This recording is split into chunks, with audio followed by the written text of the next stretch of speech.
He don't do what I do. He don't know how to vibe. I'm just so into you. We're stuck between the lines. You say I make you happy. Y'all only fuss and fight. I'm just so into you. When we get drunk and high. He don't do what I do. He don't know how to vibe. I'm just so into you. We're stuck between the lines. You say I make you happy. Y'all only fuss and fight. I'm just so into you. We're stuck between the lines. And I was trying to read between the lines, you know. I know that it's weighing on my mind, I know. Gotta figure out my plans. You don't need to be with them, and you don't need to be like them, nah. You double tap everything that I post up. You fly like a girl I should see in a poster. Got niggas looking at me like a vulture. He be around, you texting me notes, lying to me like he left you alone. Ain't turned the sound of your messages off. You went through your cellars, I'm hitting your phone. You played it off like some friend that you know. I'm breaking y'all up like the stress is a joke. I get you high, cause he get you low. With no next to pro, you so eager to go. He makes you mad and you say bombing us. You show up at my door like dominoes. Delete them pictures so nobody knows. Can't let nobody know. You are too good for him, you gotta know. He don't do what I do. He don't know how to vibe. I'm just so into you. We're stuck between the lines. You say I make you happy.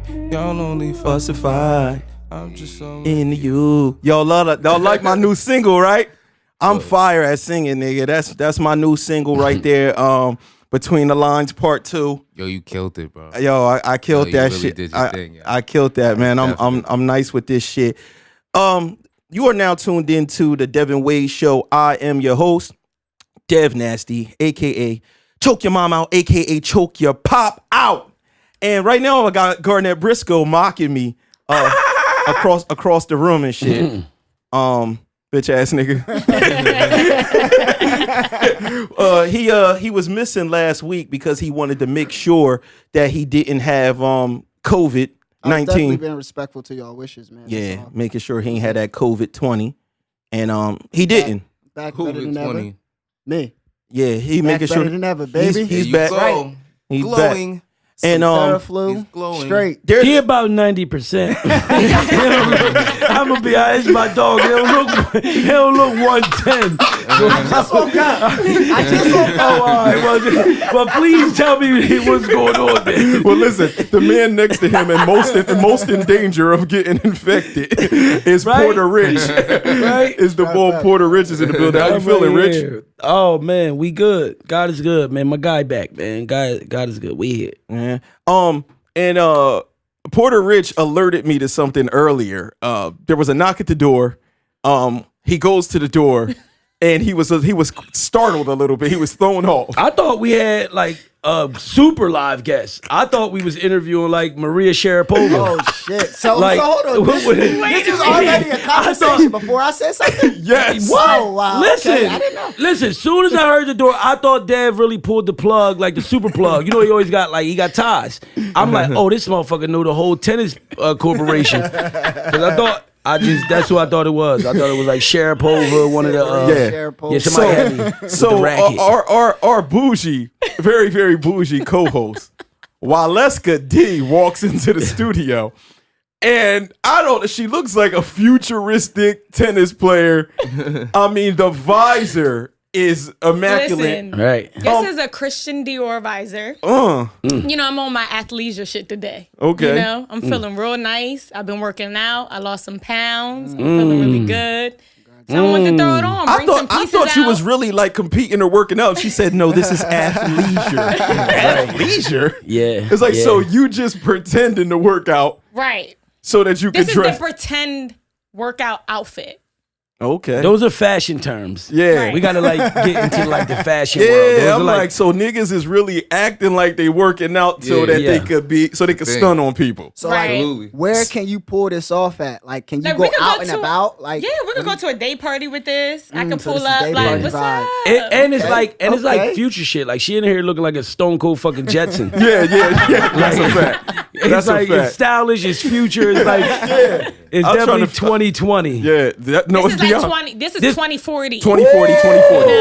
No, we ahead of the game, baby. Talk to him. I'm be honest with y'all. I noticed the legs before anything. Right. She came here with them fucking biker shirts. I'm like, what the fuck is going on here? Then I made my way up, and I'm like, what? Yeah. He's speaking some kind of French on the front.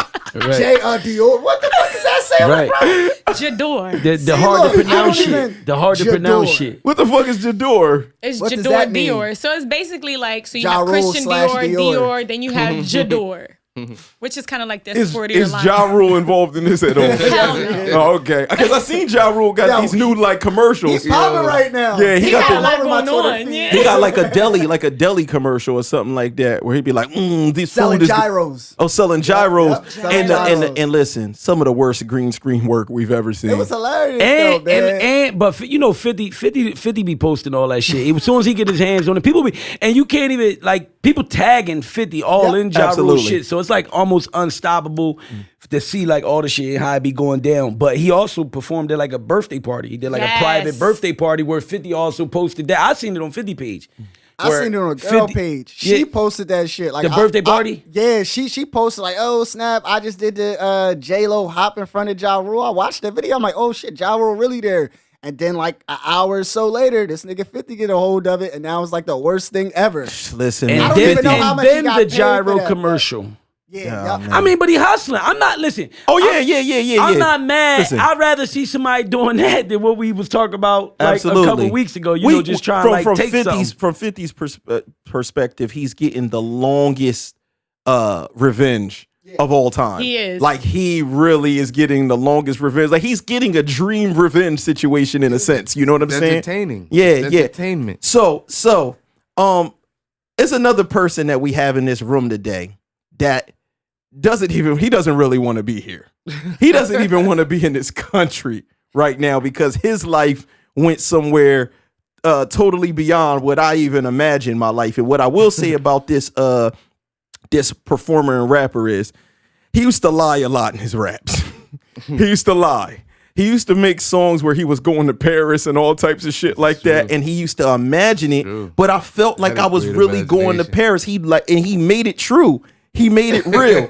In the building right now, I have none other than Jace Harley in the building. What's good, yo? Man, wow. You said it like I was a big deal. You Like, are a big. No, I mean, you are a big deal. No. Oh, so you wasn't. I don't feel. I feel the same. So you wasn't all in the news, MTV News, everything like that when your song was allegedly stolen by a very, very prominent figure. Yes. Okay. So you were worldwide news. Yes. You did make them spark tweets and try to have to fight back. I didn't make them do it, but You didn't make them do it, but Yeah, your they did it, presence, They did it. the fact that somebody They did it. discovered the It was music wild. and real. It was wild. No, Yeah. that shit was wild. That But shit was wild. you wasn't really worried about it No, because what was you doing at the time? traveling. And what? In what? Keep it real. Keep it, What? just stunt. Tell us. Nah, yo, I can't stunt. Like I feel like it's like. Don't hold back. No. I really have a problem with this. Listen, though. This okay. is really Well, like then a I thing, guess yo. then I'm This is going. like a real thing. Yo. I'm gonna force your hand. All right. Name some countries you was in during this time. See, like, yo. Please, just the countries. You don't gotta say nothing. I was Name- in Prague. I was in Czech Republic. Oh, okay. When that happened. Okay. So that's why. And When then that he was happened. like, yo, And where you else come was you? back, bro? I was like, nah, I don't. Where bro, else were I'm you? not. Where else were you? Continue. I stayed there for a month. I spent a month in Croatia. I traveled around Croatia.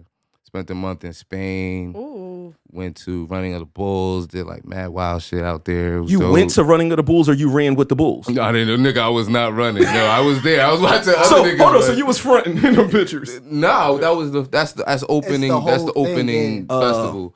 And then so the bull runs happen every morning at 7 a.m. Okay. from let's like 7 to 8, and then after that it's just parties all day. So you just put on a red beret. You have to. That's everybody dresses the same. You gotta wear a red beret, red because it's like a Christian. It's based on like a Christian holiday or something like that. San Fermin, he's the saint of that area. So they kill bulls in his honor, and they celebrate that for 14 days, and it's just parties. And so it's just like they have super soakers full of sangria. They just shoot you. It's just everybody's just so you start off actually like the first day you start off with white. Everybody wears all white, and then you just by the time you leave you're like purple. You know what I mean? It's just wild. So the opening ceremony, I was out there for the first 3 days. It was the most popular. Did anybody die from them bulls? Did you see anybody dead? Nah, nobody died. Did you see anybody getting hurt? Nah. Nobody got like ran over, trucked, or nothing. Nah. And Dev thought that you was over there actually holding the red capes, like, like taunting the motherfucker. No, that's bullfighting, Rich. I thought that's what you said he was doing. No, bullfighting and running the bulls is two different things. Bullfighting is a nigga be like charge, and then he dip out the way. So after the bull runs every morning, that's where they go. The bulls run into this arena. And then they got a bullfighter there, and he kills him. So what's the difference when you running with the bulls? Oh, so when you what's the difference between that versus you fighting the bull with the red cape? What's the difference between running with the bulls? Because motherfuckers still running with these dangerous bulls. Yeah, see you're not trained. Like anybody could do it. Like a dude that I you know what I'm saying, I met when I was traveling. Right. He was like, yo, he wanted to run with the bulls. And he was like, yo, you want to do it? I said no. I was right. Like, yo, like nah. Yo, so I've been lying to niggas. I was telling them like, yeah, Jase, he be running with the bulls and all that shit. I'm like, yo. He said, nigga, I'm from South Jersey. That's not the fame I needed. I felt like, yo, lightning struck once already that summer. I ain't want to be the nigga that got stabbed by a bull. So did lightning strike once or twice? Because I know that you woke up one morning and your song was just trending and popping all over the fucking globe. Between the lines? Absolutely. Yeah, that was the song that we started off with that I lied and said was mine. It was actually yours. Yeah, that's definitely like I guess okay, so the third time lightning struck, I guess it would be getting like stabbed by a bull running. So I was like, nah, I'm gonna stay away from this. I don't need any news coverage like that. Yeah, you had a lot of good luck by that point, you know, because I was telling these guys, I'm gonna put your business out there. Sure. And Jase, how long we been rocking? Probably 2004? Yeah, easy. Yeah. So I think it was like 2004. I mean, shit, you was in my first music video all the way back in like 06 and everything like that. Yeah. You know, first really knew you as a producer. You know what I'm saying? Not the rapper, the barsman, and all of that type of shit that you became. But I watched your journey, and I remember you being at a down point so much where you told me and Trax, Don Michael Jr., you was about to join the military. I was. And we was like, fuck no. Nigga came to my crib and everything, bro. Like, he sat down and he was like trying to sell me on why I should go. And I was really considered it. I look back at it now, I'm like, yo, I can't believe, like, and it's not the, you know, anything against people that do, but for me, it's like, you know, poverty is the new draft. So it's like the fact that you're at your lowest, that's what they do. They cherry pick people at their lowest. And like, you know what I mean? Like, yo, I got you. And they don't even really they don't even take care of people the way they need to. That's a whole nother story. So, but just the fact in hindsight, it was just like, wow, like my life would have been somewhere completely different. Right.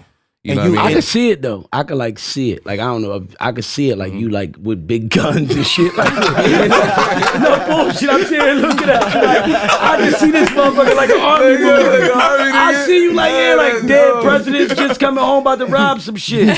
Back then, like I can see him playing the role with the taking them. No bullshit. I'm saying maybe it's the vest.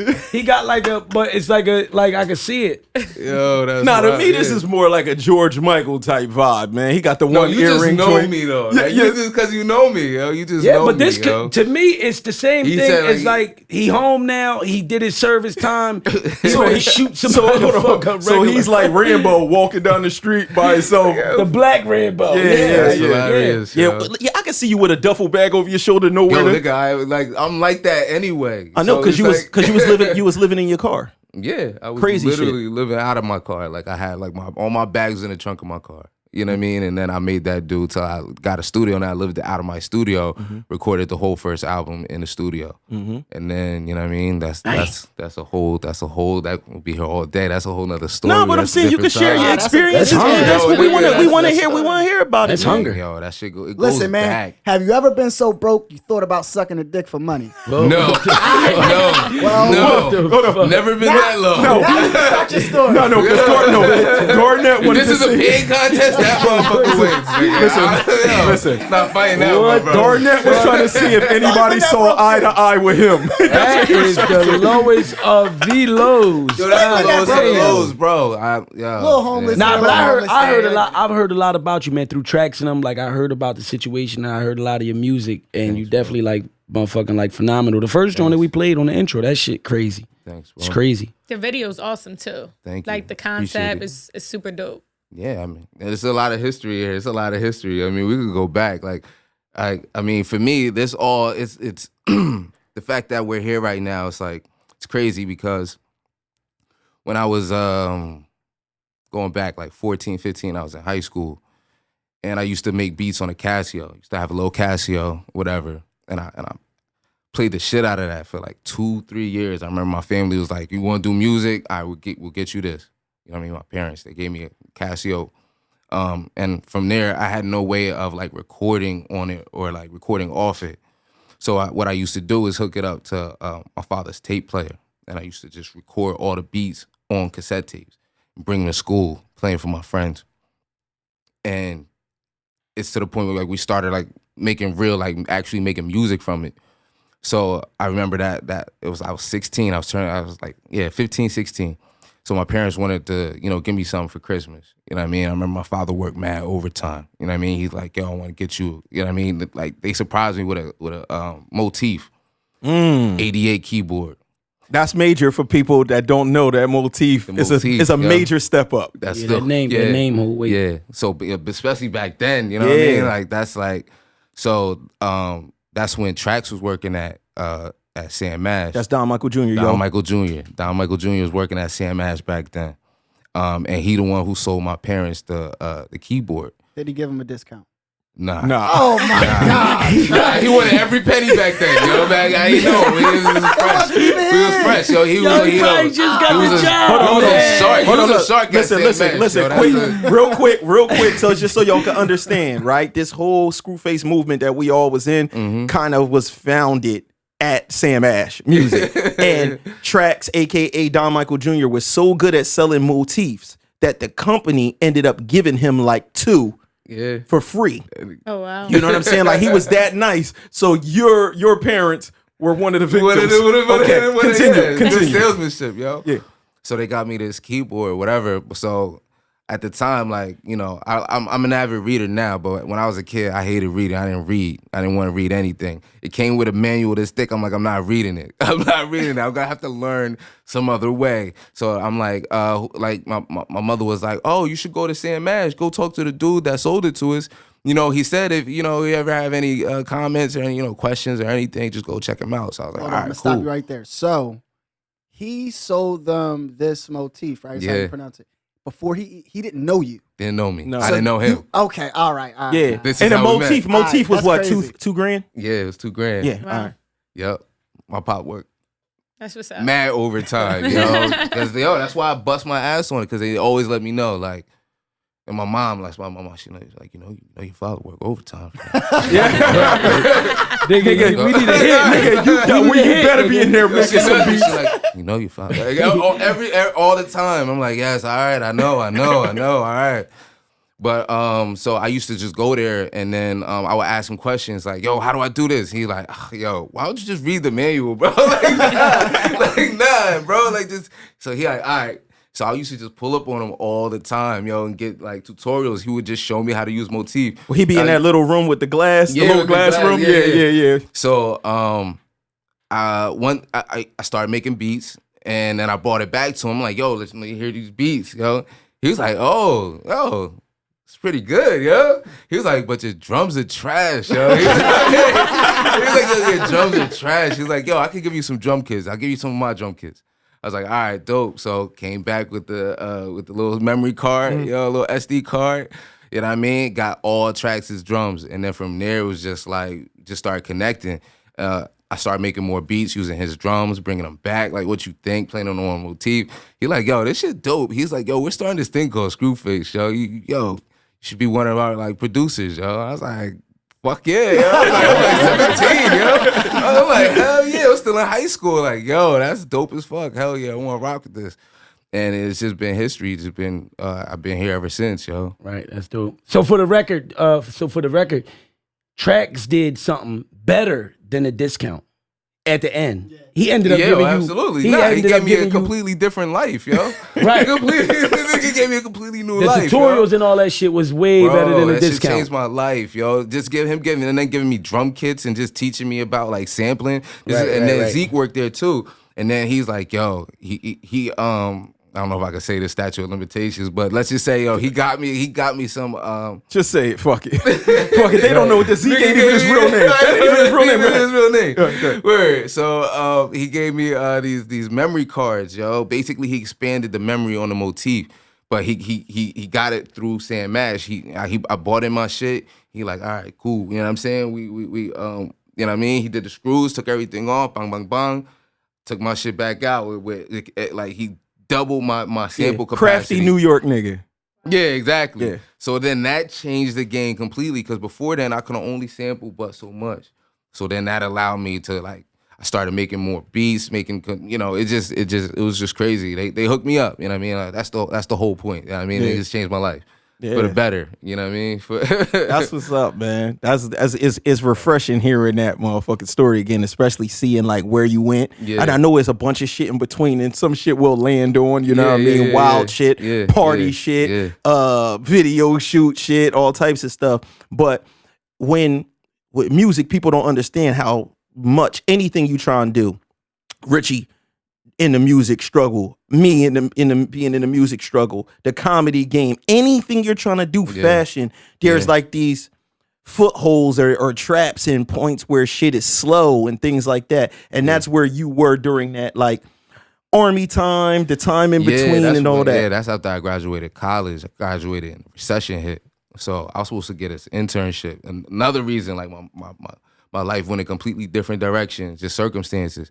I was working I had an internship at WPLJ 95.5 in New York City. I just got myself a fucking internship. I hit up the station. I didn't have enough credits or nothing. So, but I guess my presentation, my conversation, so they brought me on board.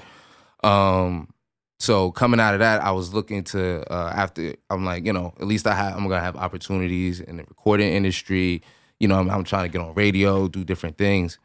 Everything crashed. CBS laid off everybody. The connect that I had there, the lady that said she wanted to bring me on board, actually hired me after school, got laid off. Everybody got laid off. The whole industry was just fucked up. So I'm looking for work. And that's when I just started trying to take odd jobs. I was substitute teaching, I was a substitute teacher for like 5 years. And what else? Everything, okay. But they will put me with the quote unquote bad kids. You know what I mean? Like, how old bad kids? All ages, yo. High school, middle school. Oh, they was really in there like, suck my dick, Jace Harley. You ain't my dad, pussy. They were crazy all cool with me, so that's why they kept putting me with them. They're like, wow, they do so well with you. They really like. I hit you on MySpace and asked for a beat, you bitch ass nigga. You ain't said nothing. See, they would not talk to me like that. But did you talk music with them? They related to me because I was young. I was 20 at the time. Music 20. Make it like you like a cool motherfucker when you do music. Yeah. That shit changes shit. What did you go to school for? Communications, television, radio. Okay. And so, and then African studies. I had a minor in like African American Caribbean studies. Tried to make that my major, but that's when, halfway through college, I realized, oh, this is about bread. Like, you know what I mean? Because they're like, yo, they want to let me switch majors. They like, it's going to be extra. You got to get an extra year and all this. I'm like, yo, it doesn't have to be this difficult. Like, you can just let me switch. Yeah, but it's just all a game. So I wound up, that's a whole nother story. A lot of your music is about that. You have a lot of ill feelings towards diplomas and colleges and things like that. Hustle. That whole shit is a hustle. So going like this all relates. All right. So yeah, I was just in a down period. That's when I like I said, I was looking to get into the military. You know, my daughter was born by that time. 2008, I had my daughter, so I'm thinking I'm gonna have a different life. I thought I was gonna be a family man, you know what I'm saying? I was engaged, everything, you know what I mean? It's just like my head was in a different place. And it's not that there was anything wrong with it. It's just like, you know, it was just a different headspace.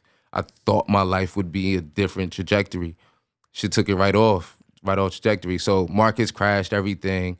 Wound up substitute teaching. And then what altered my life once again was there was a student, and I remember he was in one of my classes, and he's just like, you know, he had been kicked out of like 3 schools at this point. And so this is like his 3rd time and his 2nd time back in the school I was teaching at. And he's like, oh, I want to go to prison. He's like, yo, my uncle said, he said, you know, it's dope to go to prison. You know what I'm saying? Like, he was like, yo, they fix your teeth. They give you free meals. He's in 7th grade. He's in 7th grade. It's not funny, but that's a fucked up shit to wild. tell So, somebody. like, But niggas definitely go for dental. It's a sad reality, but people did that. I mean, you got people that's just I guess they lifestyles when they are home and when they are out here be that like they allow it. You got to take the blame. They allow it to get that fucked up where like you're willing to take a prison trip for like some dental work or whatever. For organization, period. Some people can't live organized or take care of those things for themselves. A jail is like a parent for them. Yo, one of my homies growing up, he robbed the 7-Eleven and then waited for the cops to come so he can get locked up on purpose to fuck up some nigga that was talking shit. In jail? Stop. Yes. Yeah. Wow. People That's a dedicated nigga. Let me tell you something. Hold on. What I will do is I have to commend his dedication. Hold on. To revenge. Hold on. Yeah, I can wait for him to get home, me personally. But I can wait for him to get home, me personally. Unless it's like something crazy. Even like He was horny for revenge. He needed it now. you really only see shit like that in do movies. have like life. Yeah. But shout to him though. Yeah, That's what like some younger. shit It's you'll like- see for like vengeance on like. Just imagine if he go to jail to get you, he would have definitely came in your house. Like he was coming to your hood. He didn't give a fuck. Regardless. Yeah. Yeah. So, That took a left turn. But I want to get to the glory. I want to get to the point. Oh, where, wait. So this Okay. is what. So I'm talking to this young, he's 7th grader. So he's like, yo, I want to go to prison, blah, blah, blah. I'm like, yo, prison is not where you want to go. I was like, grown men are murdered in prison. I'm like, grown men get raped in prison, bro. I was like, shit is wild in prison. I was like, you know what I mean? It's like, it's not a place that you want to be or look forward to going to when you get older. So, of course, there was a white teacher in here that overheard the conversation. So he told the black principal, and you would think, I guess, you know, I would think that would be okay. But I get a call 2 days later. Principal is like, so you told one of the students about prison. You know, I'm like, oh, yeah. I was like, yeah. You know, he was saying, you know, da-da-da-da. I'm like, you know, I was like, you know, as a young black man, I feel it's my duty to you know, just educate him and encourage him and, you know, teach him different. You know what I mean? Be a different role model in his life, a different type of black person in his life. You know what I mean? Obviously, he has an uncle saying this and somebody that's similar, just, you know what I mean? Just as, you know, from the same community saying something like this. You know what I mean? I'm like, I feel like that's what I'm here to do. He said, your job isn't to encourage. Your job isn't to relate to them. Your job is to pass out paperwork. What? And he's like, at this point, I don't want you working in my district anymore. I'm going to see to it all your days are canceled and that you'll never work here again. So then I had to go. So I had to go to the district, right? I went to the district, tried to fight it, whatever. But he was like, in his school, and I was supposed to have mad days with him. I just got a new place, got a new apartment, whatever. And I was banking on like having these days. He didn't give a fuck about me. Canceled all that shit. Fuck my shit up for like months. So it just like made matters at home worse. You know what I mean? It just exacerbated the situation. So I'm like, yo, I gotta get the fuck away. Like I need to change. I need to go somewhere where like there's opportunity, but I can actually I can actually control my own circumstances. It's like, how can I control my life? How can I control my circumstance? Because at this point, there's other people that have more control over my life than I do. And I was like, I have to hit the reset button. And that's like 2012, 2013. Our homie Sean Love, he was like, yo, he live in Jersey City. He like, oh, you can crash at my crib. Shout out to Sean Love. He is a big and integral part of this show that people don't know about. Shout out the struggle, aka Sean Love. Shout out to Sean Love, yo. So he's like, yo, you can crash in the basement, yo. He was on what is that?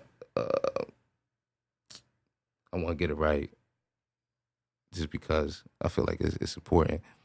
But Neptune Avenue in Jersey City. He's like, you can stay here.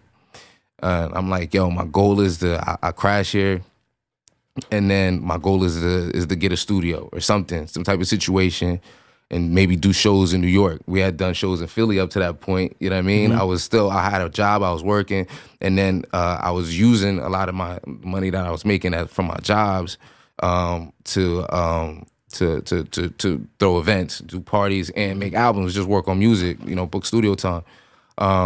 So at this point, I think I had a lot of experience in just like event planning. I'm like, just putting things together. I'm like, I met enough people doing things out in Philly.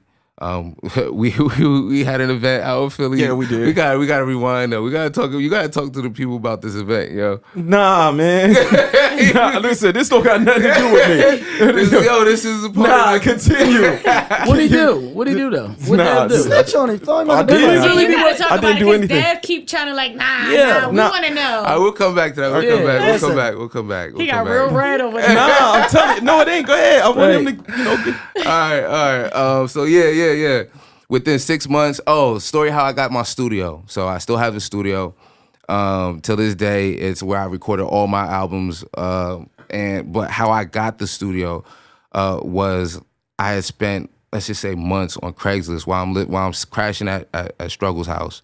Sean Love. Still crashing at Sean Love house. I would go out during the day. Because he would still be doing his thing. It was still his crib, you know what I mean? And I'm like, I need to go out and bust moves. Can't do it if I'm in the crib all day. I didn't, my family's from Elizabeth, New Jersey, so I'm like, I know a little bit about North Jersey, but it's like, I was still new to Jersey City. So I used to go to I would use the Wi-Fi. I would go to Jess and I. Shout out to Jess, my girl, who's been with me all this time, supported me. Shout out to her. Shout out to Jess. What up, Jess? Hey, baby. Jess, thank you for the ups and downs for these hot albums. Thank you. Continue. So me and Jess, we used to go to the Fridays to use the Wi-Fi, and they hated us there because like we would just order fries, just because just so we could use the free Wi-Fi and chill because we didn't really have nowhere else to go at that point. And I would just search through Craigslist, like making phone calls, like, yo, different places, and then drive there and look at it, try to talk to people. I had no money for no down payments, but I was still trying to finesse it, like, yo, maybe, I'm a hard worker. You need any work around here? I'll fix shit up, whatever I needed to do to just get a plug, get a connect, get a space, So, like 6 months later, it took about 6 months, I found this place in Hoboken. I called a dude. It was called Nick DePiro. Can't remember the name of his company. But anyway, I called him. And I'm like, I saw they had a big ass space. It was like 4,000 square feet. I'm like, yo, there's no way I can afford it, but maybe he has something else. Let me just see. I'm gonna talk to him about the 4,000 and see, you know what I mean? So we're talking, and I'm like, yo, I don't really have a lot. Yo, you have any other spaces? He's like, yo, man, nah. It's like, this is all we really have, bro. And this is gonna be like, it was like $2,500 a month. I was like, I don't have that. I'm like, right. Keep me posted. I was like, maybe I could do some fundraising. Maybe I don't know. So about 2 months went by. And I get a voice message And by this, and at this point, I cancel everything. When I hit the reset button, I cancel all like everything. Like my cell phone, I had no cell phone. So what I used to do is I used to go places, crack Wi-Fi or whatever, because it's like I went down to like the basics, like. He was nothing. in survival mode. I want survival everybody mode. that's listening to this to really pay attention to the details when you got this man ordering French fries so that he could get Wi-Fi. Like, so I could search Craigslist to look for gigs. You know what I'm saying? To look for, you know what I mean? Just like, it's just fucking hustle. It's hustle's grind. That's why when people tell me, they're like, oh, like they feel like they need extra shit. It's like, you don't need anything. You have everything you fucking need to get it done. It's like, that's a whole nother conversation. So all right. So I get a call back 2 months later. It's the dude that worked with Nick, and he's like, Jason, and this is on my Google line. I had like, I learned how to set up like voice, what do you call it? Voice Google messaging? Voice, yeah. Google Voice. So he hits my Google Voice line, leaves a message, and it's like, Jason, just wanted to let you know we have a space for you. That space that you were looking for, it opened up. And I'm like, that space that I was like, fuck it, let me call him back. And he's like, yeah, that studio that you were looking at the other day, he's like, it's all cleaned up, it's ready for you. I was like, yo, I haven't been there in months, bro. He's like, this is Jason. He's like, oh, my bad, this is the wrong Jason. He was like, yo, this is Jason with the Fresh Fusion thing. He was like, oh, man, how you been, bro? I was like, yo, I've been good, bro. I was like, yo, you got a space? What's up? He was like, yo, you want to come in and check it out? I was like, hell yeah, I want to come in, yo. And that's how I got my studio, yo. Wow, that's crazy. By accident, he called the wrong Jason. He meant to call somebody else. I went in. I wonder and where that then- other Jason is at. And it was a better situation, like a more affordable situation. Oh like, yeah, it was like, because it's the studio I have now. It's like it's a lot smaller. It's a smaller space. It was more affordable, and at that time I think the rent was like $750, and I was like, if damn, I the can other get, Jason got fucked. The other Fuck, Jason yo. probably went to the military. Oh, damn. Or he rapped. He's living your parallel life right now. oh my god, yo. His rap Wow. name is fucking Jase Harley. It's Mace Hartley, nigga. Mace Harley. That's terrible. Nah, that's funny because the first time I actually met you was at your studio. At my studio, Yeah, at your because studio. then Y'all I had started living in my studio. I moved all my shit out of Sean Love's house, and he was like, "Yo, like," he was just like, it was like, how the fuck did nigga, like, how did nigga do it? You know what I mean? Like, you know, it's just because it's almost like divine guidance. You know what I mean? Like, I'm not a very religious person, but I do believe that, you know, when you focus on your goals and you put everything into it, things will just blossom, things just open up because you're putting in the work.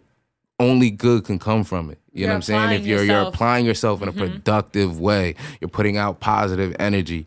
And it was times that, you know, it was like I said, it was still some of the worst moments of my life, because it's like, now I have a bill to pay. Now I have a rent, I have overhead.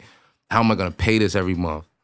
I got myself into this good situation. They're like, okay, well, you know, just pay the first month up front.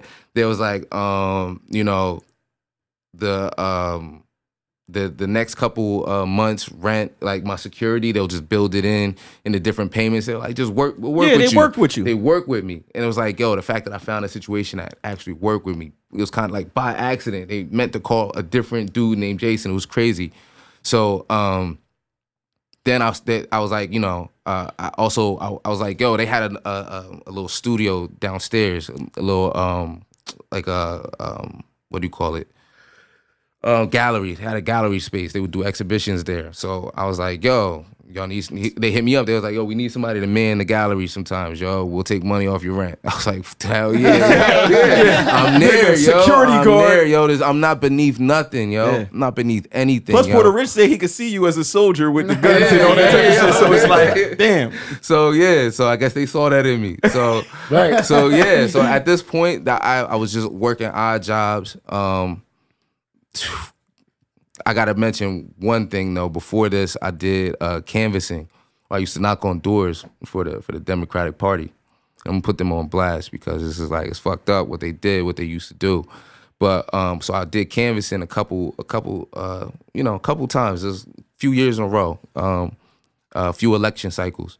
But it was like, you know, once I got cool with the people, they're like, oh, you don't even have to go door to door. You don't even have to knock, yo. we'll give you your check, but you cut a percentage back to us. Wow. And you know what I mean? We keep this all under Oh wraps. shit! So they not even reaching the people. They're They don't not even even give a reaching. fuck. They They're ain't give just a fuck. siphoning funds out of the motherfucking. Out of the party, exactly. Oh, Because man. it all gets paid through the party. And Oh, so it was man. like, that was wild times, yo. Wow, They do that in the music business business and things like that, Oh. but that's where it don't count. We're talking about people's futures in the Right. government. Yeah, exactly. Politics as usual. So at this point, that's one of the reasons why I like now I feel real adamant about being involved politically or having, we as Black people being more involved, having more say. But going back, that's why I wanted to mention that, but we'll segue into that at another time. But so I had this studio. I started doing events. Y'all used to come through. I used to Definitely have had my You ugly had the sweater You parties. had the first Christmas ugly sweater Ugly party sweater I ever party. been to. Yeah. It was, who wrote up there with us? It was me, Trax, I believe, Mike Max, White Mike. It might have been Els. And it was like the person that wins ends up getting money, and you had to do a speech if you won. Yeah. And White Mike ended up winning, and he gave the greatest speech ever because nobody else had an ugly sweater on. He was the only person. What? He was the only person that showed up with the ugly sweater. White Mike? Yeah, White Mike. Literally, the huge. The white people follow them rules, huh? This photo, I got the photos on my website, yo. I was literally about to try to find it on my Instagram or something, but nah. Yeah. Shout out to White Mike's hilarious. Shout out to White Mike. Yeah. That was So a great speech too. at that time I figured like, yo, this is what I'm gonna be doing forever, just running studio sessions, putting together events, maybe run a space as a gallery. I finished my album in March of that year, March 2016. And I put it out and it got rejected from Pandora.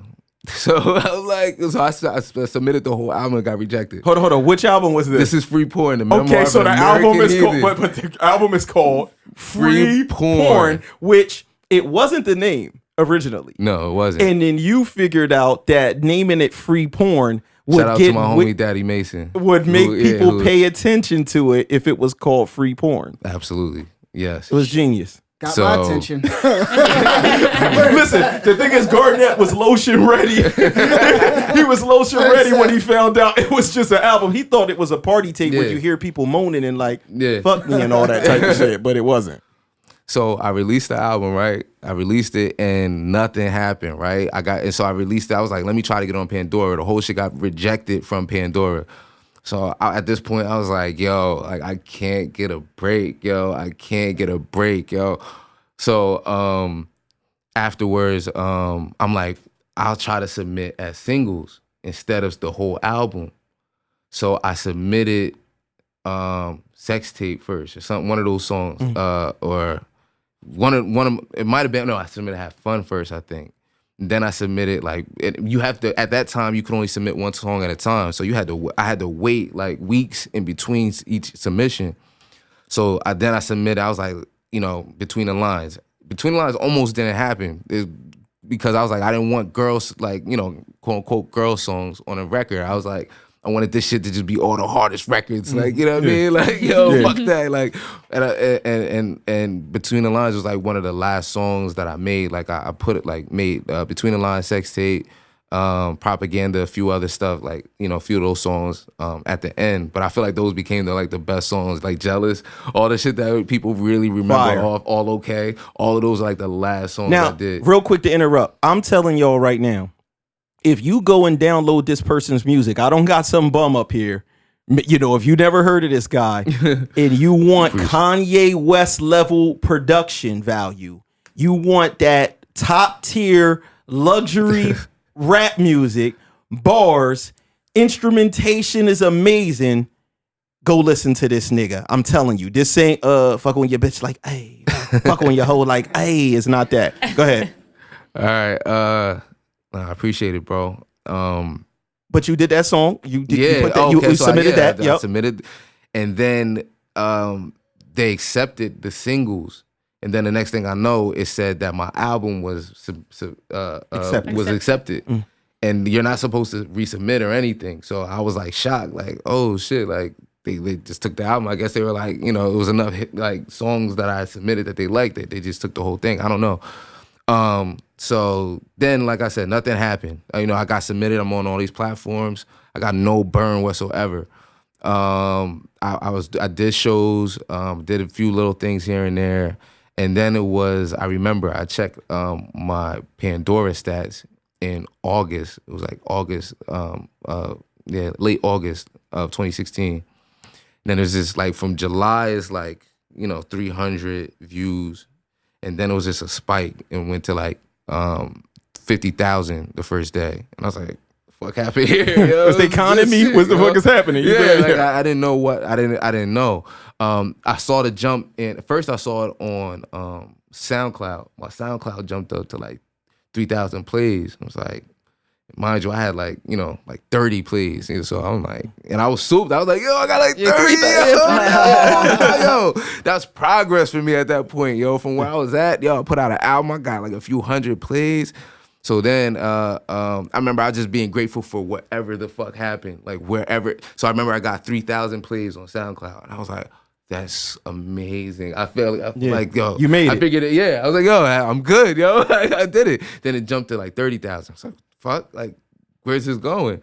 And then that's when I checked. I noticed there was a spike on Pandora. It went up to 50,000. Got featured on like Drake Radio. Between the Lines got featured on like Drake Radio. I was tracing back to different radio stations. It was playing on Beyonce radio. Just like Pandora was just like testing it out on different people's radio stations. And whoever's radio station they played it on, everybody liked it.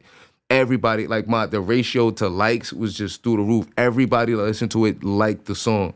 And then they saved it. And so the algorithm was like, this is like people really like this. And so they wanted to be a discovery platform. That's pretty much what like Pandora is. They kill blogs for the most part, like music blogs. So they just kept running a song. So within from August to November, in November I think it was, we did a party. Shout out to my homie J Troop. We threw a party for my first 1 million streams. And it was like, you see how that jumped up to 1 million? How he threw that out there? How he snuck that in there? I'm sorry. 30,000. Just a regular party. 4 million streams. That's a big party. So fast forward, you went from 30. Yeah, and then it just kept You went going. from 30 to 3,000 to 30,000 to 1 million. To 1 million. And where's your number at right now on the streams of that song? Of that song? Yeah, of that song. It's around 38 million, 40 million. Oh my Wow. For that one. Oh man. So without mentioning no names, somebody that's featured with the song, their management tried to once the song started doing well, started trying to say that it was their song. Was this when I talked to you on the phone and I was ready to take a trip? Yeah, to Cali? Yeah, absolutely. Yeah, I heard about that. The other song. No, that's That's a different situation. This is leading up to that. Okay. This is all leading up. Yeah, so these are all signs that you're doing really well with your music. Yeah. So that's just okay. Got you. So somebody first tried to say that it was their song. Yeah, my first song that was doing well, the dude's management, the dude that's on it, his manager was like, was just like it's not a good guy. You know what I mean? I don't want to say too much because, he the type to, litigate. You know what I mean? Right. So, this particular dude was like, oh, nah, it's not your song, that we have the rights to this because, the reason that popped was because I was doing some shit over here with him. Yeah, he tried to take credit for the steam of the song. Exactly. When he was a feature at the end of it. And so then I realized that my YouTube channel had got changed. Like, somebody had hacked my YouTube page, and then they took the song off of my shit and put it under another person's Instagram who the person was signed to, and it was just getting real weird. It was like, I remember that. This was like, yeah. And they hijacked your page. They hijacked my shit. And so it was just like, I'm trying to travel. I'm trying to do different things. And this is what I was in, we'll get started. I'll go into, how I wound up being able to travel. That's a different conversation. But leading up to that, I just remember feeling down. I was just like, it's, because Because they were like, oh, this is your only song. This was their shit. It was like, yo, this is your only song. This is your only song that's doing this well like this. You know, a few of my other songs had millions of plays, but, you know, this, you know, Between the Lines was like, out of here. And so they were like, yo, there's nothing else. There's nothing else. Yo, like, that's how you know. And then literally within that month, This Is America came out. And I remember when I heard it, I was like, Now for everybody, pause. This Is America. This Is America was a big record. Yo, mind you, I was waiting for the huge record. The crazy I was at number part one is, record. yo, Huge yo, record. was- Headlines because of the cinematography, everything that took place in it. Honest, you know, I'm saying names: Donald Glover, you know, aka Childish Gambino, who listen, I'm keeping it real. You know, you my boy. I think that nigga was an amazing music maker. I was fully behind it, and then continue. All right, so. I still am to a certain degree a Childish Gambino fan. You know what I mean? I like he has great music, like you said. Like Don Michael Jr. put me on to a lot of his, you know, his music. You know what I mean? It's like, yo, this dude he's a dope, you know, artist. So I heard Redbone, you know, so and I heard I love that song. Redbone is a fire song, great song. So people, it was everywhere. You know, I remember I woke up, I was in Croatia, and I remember I woke up, and I'm Light like, flex.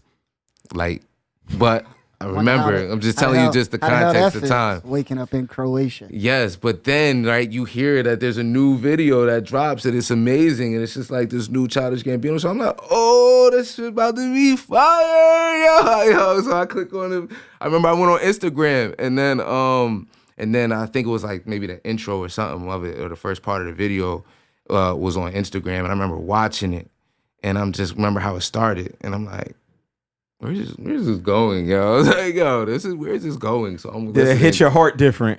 Yeah, bro. And then when it started, and then it dropped, I was like, yo, my heart, I swear to God, my heart sank into my gut. Like I've never felt anything like that in my life, yo. It was like, yo, like everything just drained, like. It was like surreal. It was like a Twilight Zone moment. It was just like this record, because you know, we got to be mindful of the people that don't know or understand the situation. That the record, the similarities, the everything about it, the flows. My song was a blueprint. Right. You know what I mean? It's just what was your song called? American Pharaoh. American Pharaoh. And so he had American Pharaoh, and then a song comes out called This Is America. Yeah. And the similarities were insane. Super similar. But I'm like, he's not listening to me. Right? But your song was out for a couple. It was already out before this. That song is the oldest song on the album. Right. That's the first one I started. That was supposed to be the whole vibe of the album. And then Between the Lines and all that shit came later. But American Pharaoh, that's why it's the only song that's really by myself. Like, you know what I mean? Like, I didn't even get no features on it or nothing. I just finished it. It was just me in the studio. Made the beat. I did everything. So I remember, like, how I even constructed the song. It was just like, I remember how I wanted it to hit. I'm like, yo, I want to start off on some, like, black spiritualism. So you felt like you made this beat. When you was listening to his song, you was like, damn, I feel like I made this. I knew they heard my song. I was like, yo, there's no way. I'm like, yo, this is my blueprint. It's basically like hearing, because I'm a producer, so I know how people do sometimes. Like they'll hear it, and then they'll be like, well, especially in the industry, they don't want to sample no more, right? So they bring on people that are experts at recreating other people's music. Absolutely. If you look into the dude that made the beat, that's his thing, is like remaking other people's music. You know what I mean? It's like, it's a way to get around copyright because you're not sampling the master. I mean, dog, me and Trax have had to do it for, television shows for MTV and things like that, so they wouldn't have to pay for in the club or anything like that. Kanye would redo a sample, have somebody redo it, speed it up, and so you can get around it. So that's all to me, I'm like, that's all you did with the record. You know what I mean? You took the template, you couldn't sample it, so you just remade it in your way. It's a reinterpretation and reimagining of Now something that already existed. let me try to shoot them some bit. Let me play devil's advocate, right? These ideas are just floating around in the universe, and sometimes we all grab. Sometimes I might have a crazy idea, and Wally has the same crazy idea, right? And it just be a coincidence, right? So let's say that could be possible. Regardless, you weren't the one that made this a public thing. It was actually fans in Reddit. in Reddit that basically said, "Yo, I heard this song, but I know this Jace Harley song, and it's the same fucking shit." And when everybody went and tuned into your song and could see that it predated it by a long shot, it was instantly on MTV News, all the sites. It was everywhere. Well, my boy Jay Troop, because all right, it didn't just happen like that, right? Okay. So I woke up, right, going back to the situation, because all that shit happened. I told you I was in Prague, so it's like that's why I said I spent a month in Croatia, and I remember some of the people that I traveled with kept blasting a song, and I'm like, it kept irking me because I'm like, yo, like. I have a song that sounds, but it's like I felt like I was like, I'm not gonna say You that. wasn't sitting there bitching. Yeah, you felt like you was no, bitching. niggas not even gonna believe me. They Right. like, shut the fuck up, yo, It's an nigga, uphill fuck battle. out of here. Like, get the fuck out of here. So I never said anything. The only person I was call Don Michael Jr. tracks, and I called my boy Jay Troop. And then at the beginning, everybody kept saying, yo, yeah, but yo, the video is fire, bro. The video. Everybody kept saying, yo, the video is fire. I'm like, yeah, but the song, yeah, bro, yeah, but the video. So then I think it took time for the video to wear off. Then when niggas was like, they people can playing and hearing yeah. the song. And then I kept, so right, I'm thinking I'm crazy Whole at time this you don't point. give a fuck about the video. Listen, I'm gonna keep it real. I was guilty. I was like, shut the fuck up, Jace. You on This the shit phone with fire. motherfuckers. You on the phone with motherfuckers trying to talk about how like a so valuable thing has been stolen, and they Right. like, but the video, The video, bro. They like But the did you see video- the gunshots in the video? Fire, bro. He murdered the choir, bro. Yeah. Yo, so right. So I'm dealing with They all said you of ain't this. write the video. Niggas He was like, did you ain't murder write the the video, choir. nigga. Yeah, you ain't did write that murder the video, choir. bro. That's not. So it took. So I'm dealing with the whole situation, and then with told you with Between the Lines, and now American Pharaoh, right? So I'm like, yo, at this point, like, I'm like, yo, this feels like a full-time Jack move, like on all front, you know what I'm saying? On all fronts, bro. It's just like, yo, why? Like, I'm just trying to live my life, yo. I went through all this extra wild shit before, and now all I want to do is do what I've always wanted to do, right? And I have an ability to do this, but now I have people that's like testing me, you know what I'm saying? Testing, and it's like, you just feel like, I went through so many different emotions at that point in time, because it's like part of you just wants to destroy people, but then the other side is like, yo, this is not how I want to spend my energy. Like I would rather be doing the stuff that I really wanted, that I thought I would be doing right now. So it almost became a damper on my trip for going into those first 2 months.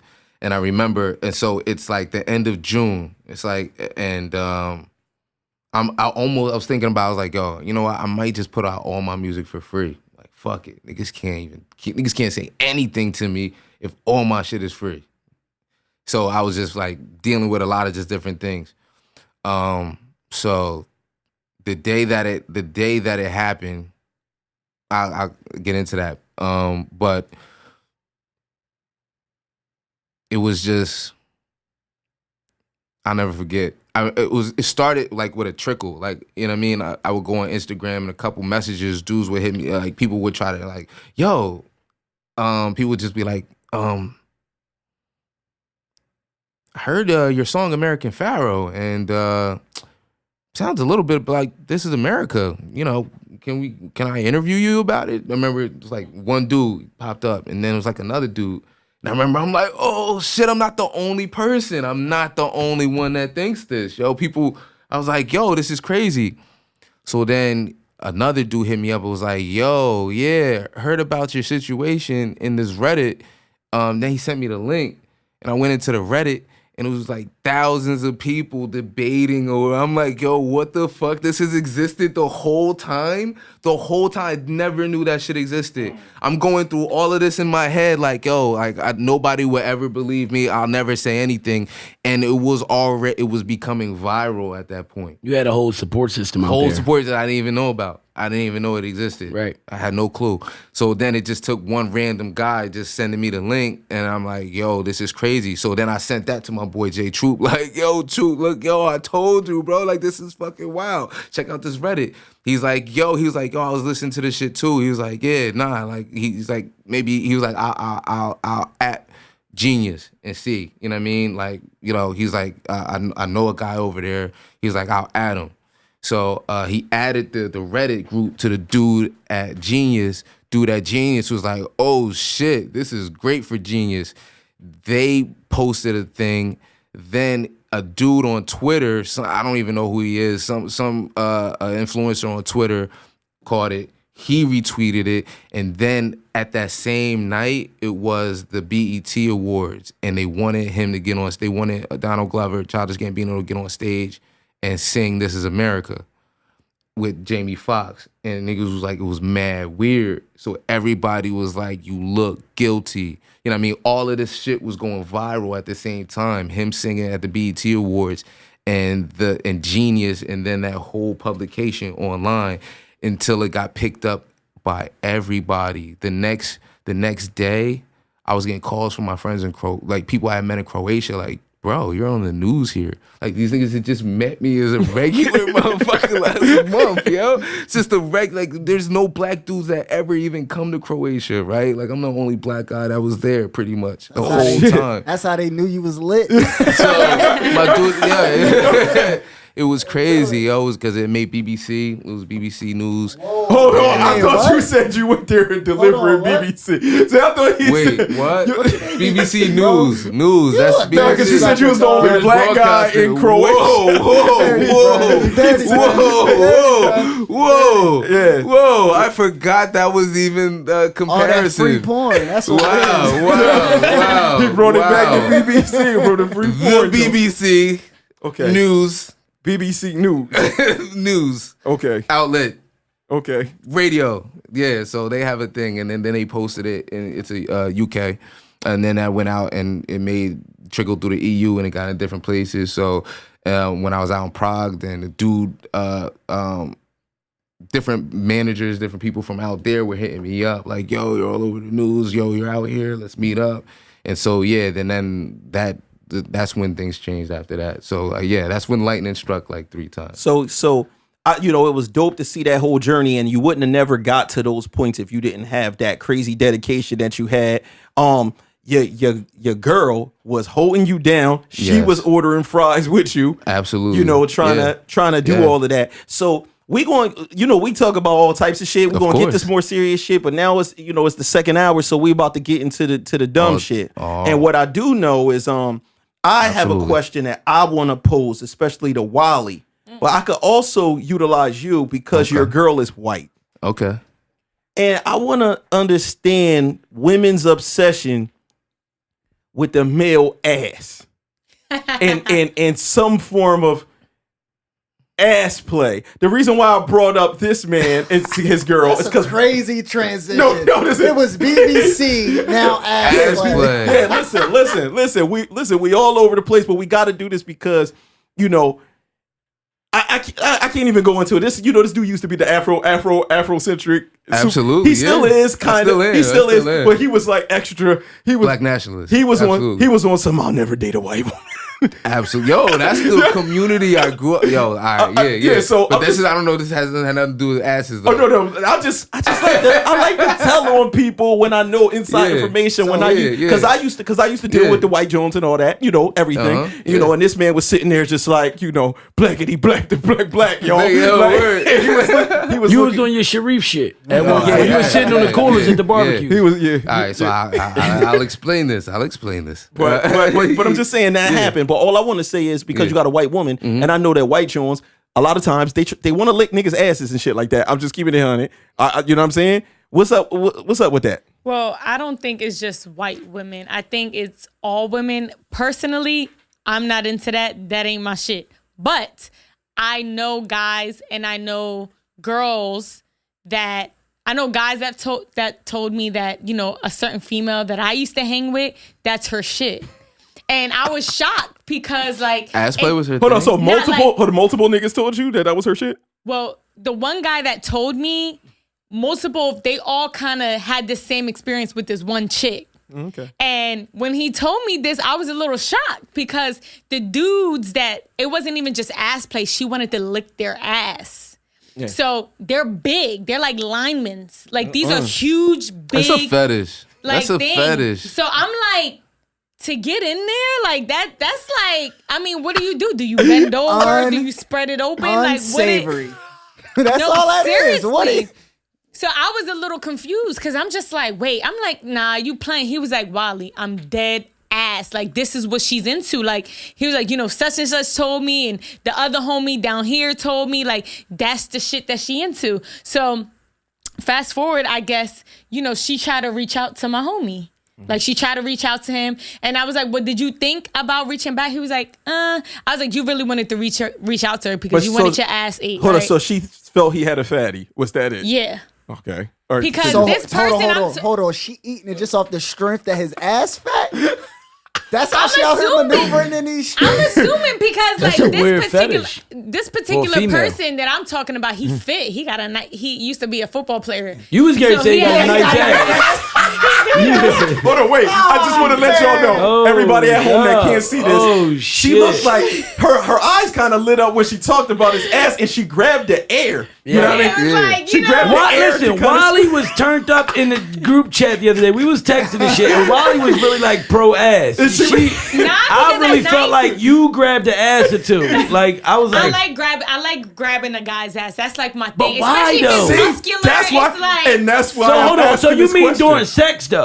during sex, Or just not even if regular, though? Just regular. Like we could be hugging. I just grab it like, ooh, baby. This is like why you got I a nice brought ass. this shit up, Yeah. son. I like it. It's just like it's not just anybody's ass. If you got a nice, you know. But now Hold on. back to my guy Jace. Where I'm gonna use Jace. What Jace like to say? Where's that going? Where are we going? Like where's this We're going? not going anywhere. When you grabbing the ass, like where you going? it's just like, ooh, it's just, there. That's So like hold a, on. you know, I that's like an want you area to- for us I where want we you to don't tell really, this- like, Yeah, nah. I want you to finish though the story of this one guy because this is a football player. Okay, so But he's interested. Well, I don't know. Okay. So what I asked him, I was like, so, you know, why you didn't, because what happened was somebody reached out to him and was like, hey, so, you know, this particular girl wants your number. And he was like, really? That's weird. Because he ran in the same circle that the niggas that she was licking their ass and shit, he runs in that same circle. So I was like, so you were the next person that she kind of wanted to, and he was like, you know what? I thought about it.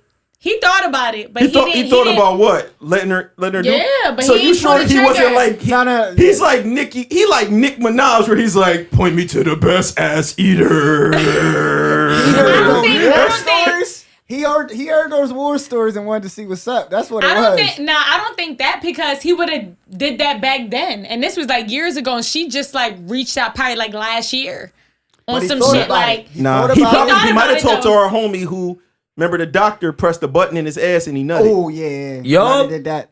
Yeah, Prostate exam that's check. all crazy. But Prostate exam. y'all be doing shit. I feel like, and this is what we was talking about in the, you know, just to bring some of the text over here from the chat.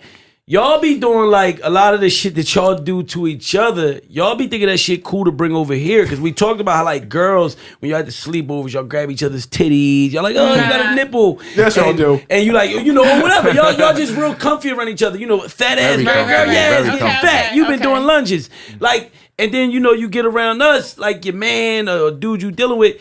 And you try to do that same joint, and that's why we were saying like Not it's- the same thing. Like we're not trying to like put.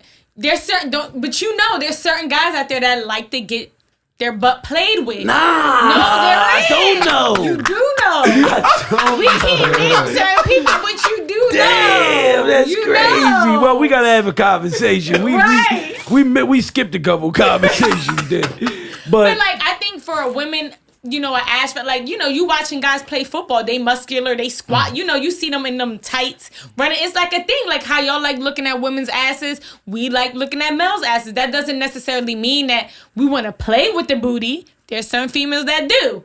But me personally, I like to touch it. I like to look at it like, damn, he got like a nice ass. Like, and he got, you know. She looks very happy. To be completely honest with you. Yeah, women are perverts, yo. I think this is what like it really is true. That's exactly what it is. But what y'all into? We're into. I've never got a compliment on my ass. He's upset. Right? You heard what she said. What we're I into, don't. they're into. Meaning like they're into women.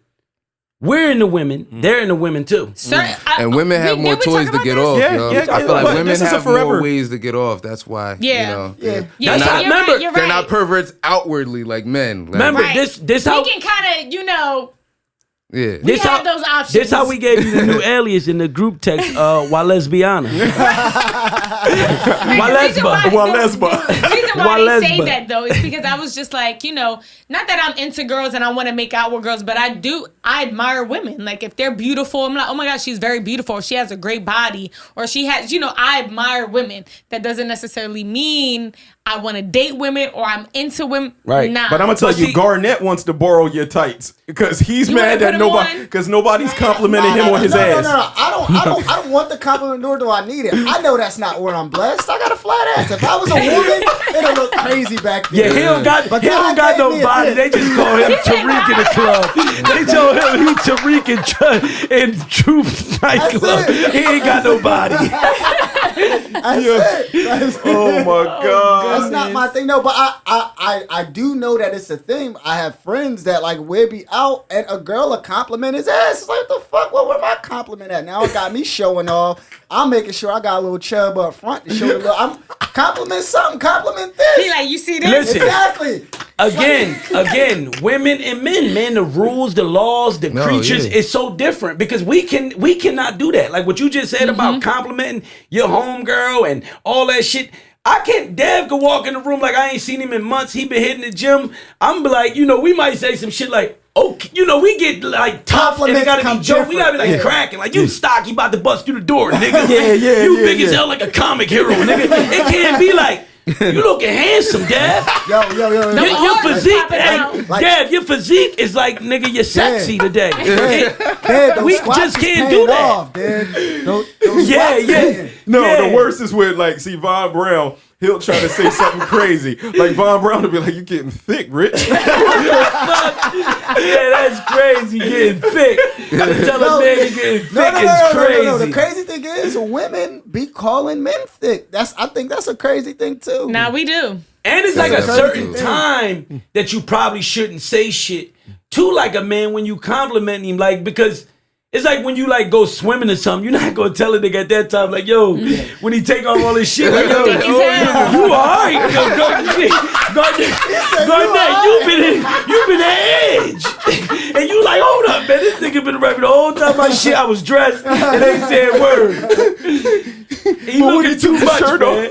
Let's just like certain rules with us. Everything gotta be like, I don't know, man, it's like real masculine. Yeah, like, and we can't tell, like you said, we can't be like, yo, like this nigga threw some shit on today. Nah, we more so look at him, yo, Yeah. who you, yo? Right, Who we'll are make you? fun of it in a sense like that, but basically we still acknowledging, you know what I mean? Right. I wanted to ask that because it's a constant argument in my relationship where it's like I'm walking through a hallway, my girl walked by squeezing my joint, you know what I mean? Squeezing my ass, you feel me? And it's just like, yo, can you stop doing that? And I'll be telling her like, yo, you disrespecting me.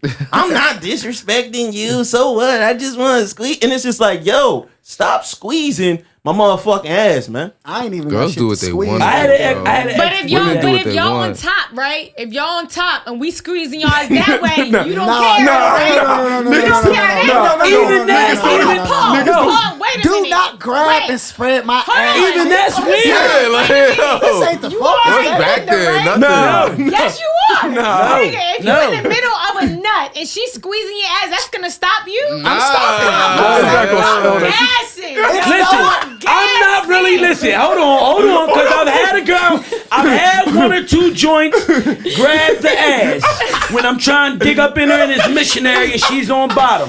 Right. I've had one or two. I'm not really like no fan of it. Like you grab, okay, you trying But to you get. don't complain then. Hold on, I in your didn't sex go- scene, I didn't- Rich, in your sex scene, was she rubbing on your ass? Was she grabbing the ass? No. Oh, no. okay. She gotta have a double. Her arm length gotta be like. She gotta have my arms, nigga.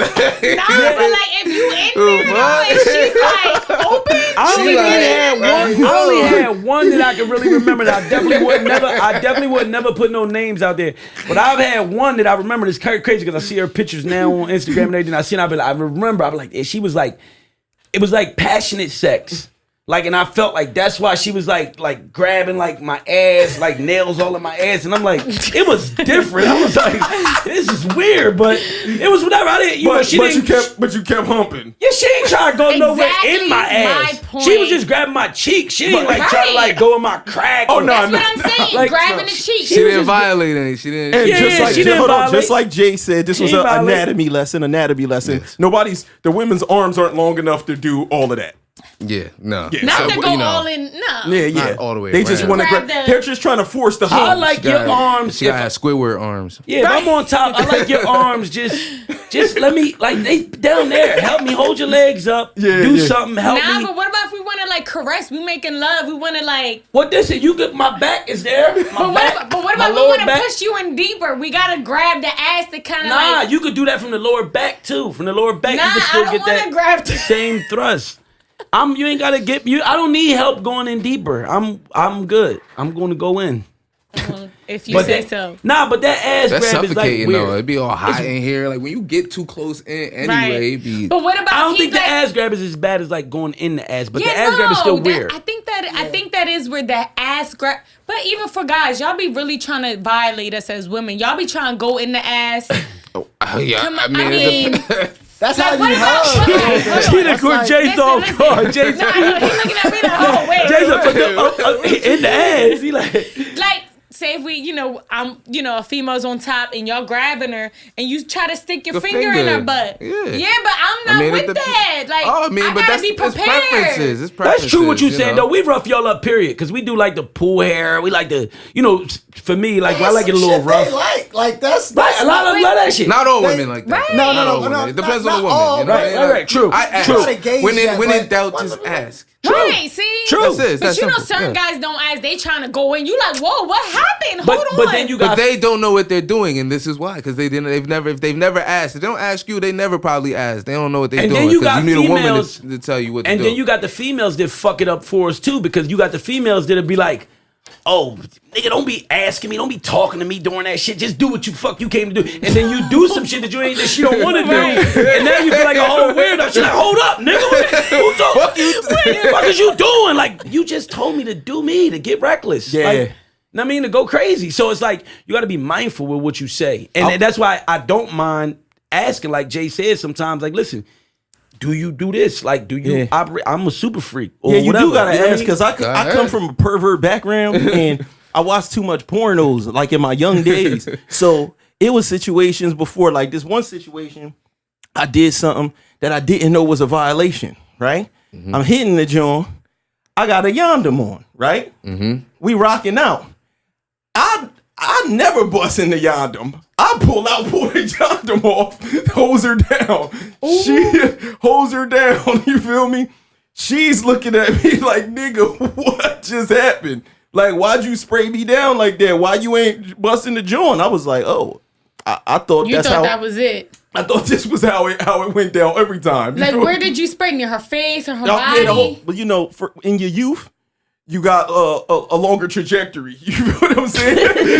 Oh my God. So, this is so. Attempt to spray the cheeks, you hitting in the back of her Right. neck. Oh shit! He probably, I didn't he do was that. young, I so didn't it was probably piss mixed in there. People don't He probably understand. pissed on The her same too. way we know that Michael Jordan cannot jump the same way he could back in like 1992. It's the same thing where however your balls launch that missile out. You know what I'm saying? So yeah, so that it covered all the grounds at once. Let's just say that. Wow. Yeah, and she was just like, yo, nigga. I was like, my bad, I'm on freak time. I didn't know that I was supposed to, use the condom in that way. And it's true, you stronger when you young. I know, because I'm sitting here thinking about like back when I was young and I used to like just go to take a regular piss and you could like play with your piss, make it do like rainbows, like big arcs. And now you old, you got hurry up and pee, you just go and that shit just drops straight down. Yo, this is a fact. Now you had more stronger muscles and more control. Yeah. Niggas is definitely working with old dick now. We working with old dick. We still listen. He still get control. He still got some control power and shit. But it's just the showmanship. It just ain't like it used to be in his youth. The showmanship is when just it was different. top draft picks, doing stunts and shit. He's so Yo, funny. well, speaking of being young and shit like that, man. I wanted to ask y'all. Have y'all ever, you high school, the high school experience is different for everybody. For me, I was not that nigga. I did not have no bitches, none of that type of shit. When I got out of high school is when I started to I guess blossom as a person and everything. And I was basically scared of chicks on some real shit. But have y'all ever ran into a person that you had a crush on in high school that even, somebody that didn't fuck with you like that or whatever, and ran into them later? And what was the experience when you saw them? Like, what did they look like? Like, what was the scenario? I mean, Man, listen, my high school crush still look good. Like, we still friends. She cool. She ain't fall off. She ain't do nothing. Now, they're all some out here looking bad. Maybe a little, I don't even know if it's bad. It may not just be for me. Like, it's some, we 12 years removed now. Mm-hmm. People that had kids, life didn't happen. Like, some people may not be in the best shape. And then it's somewhere it's like, God damn, like I wasn't expecting this at all. Like, you look weak as fuck. Like, if you'd have told me 15 years ago you look like this, impossible. Yeah. Fucking possible. Then it's ones that's the exact opposite, where it's like, oh shit, you was weak as hell in high school.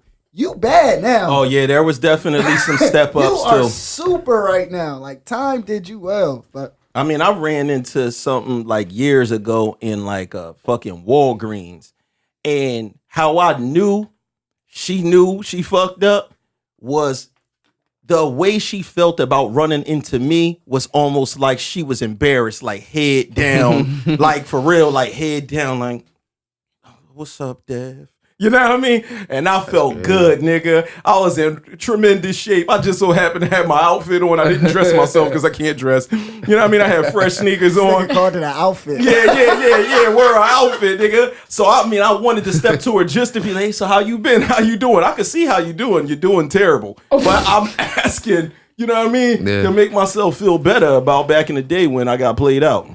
And she was rough around the edges, my nigga. It was a bad look.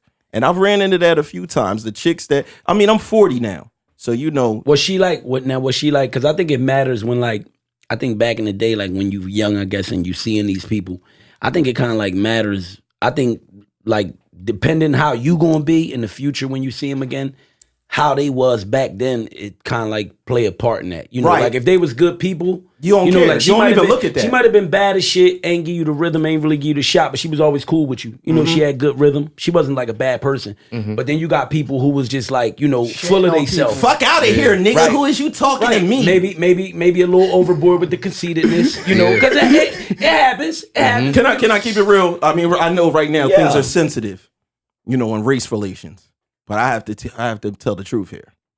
One of the things that probably made it where I dealt with more Spanish women when I was, coming up was in my experiences, the Puerto Rican girls would let you down nicely.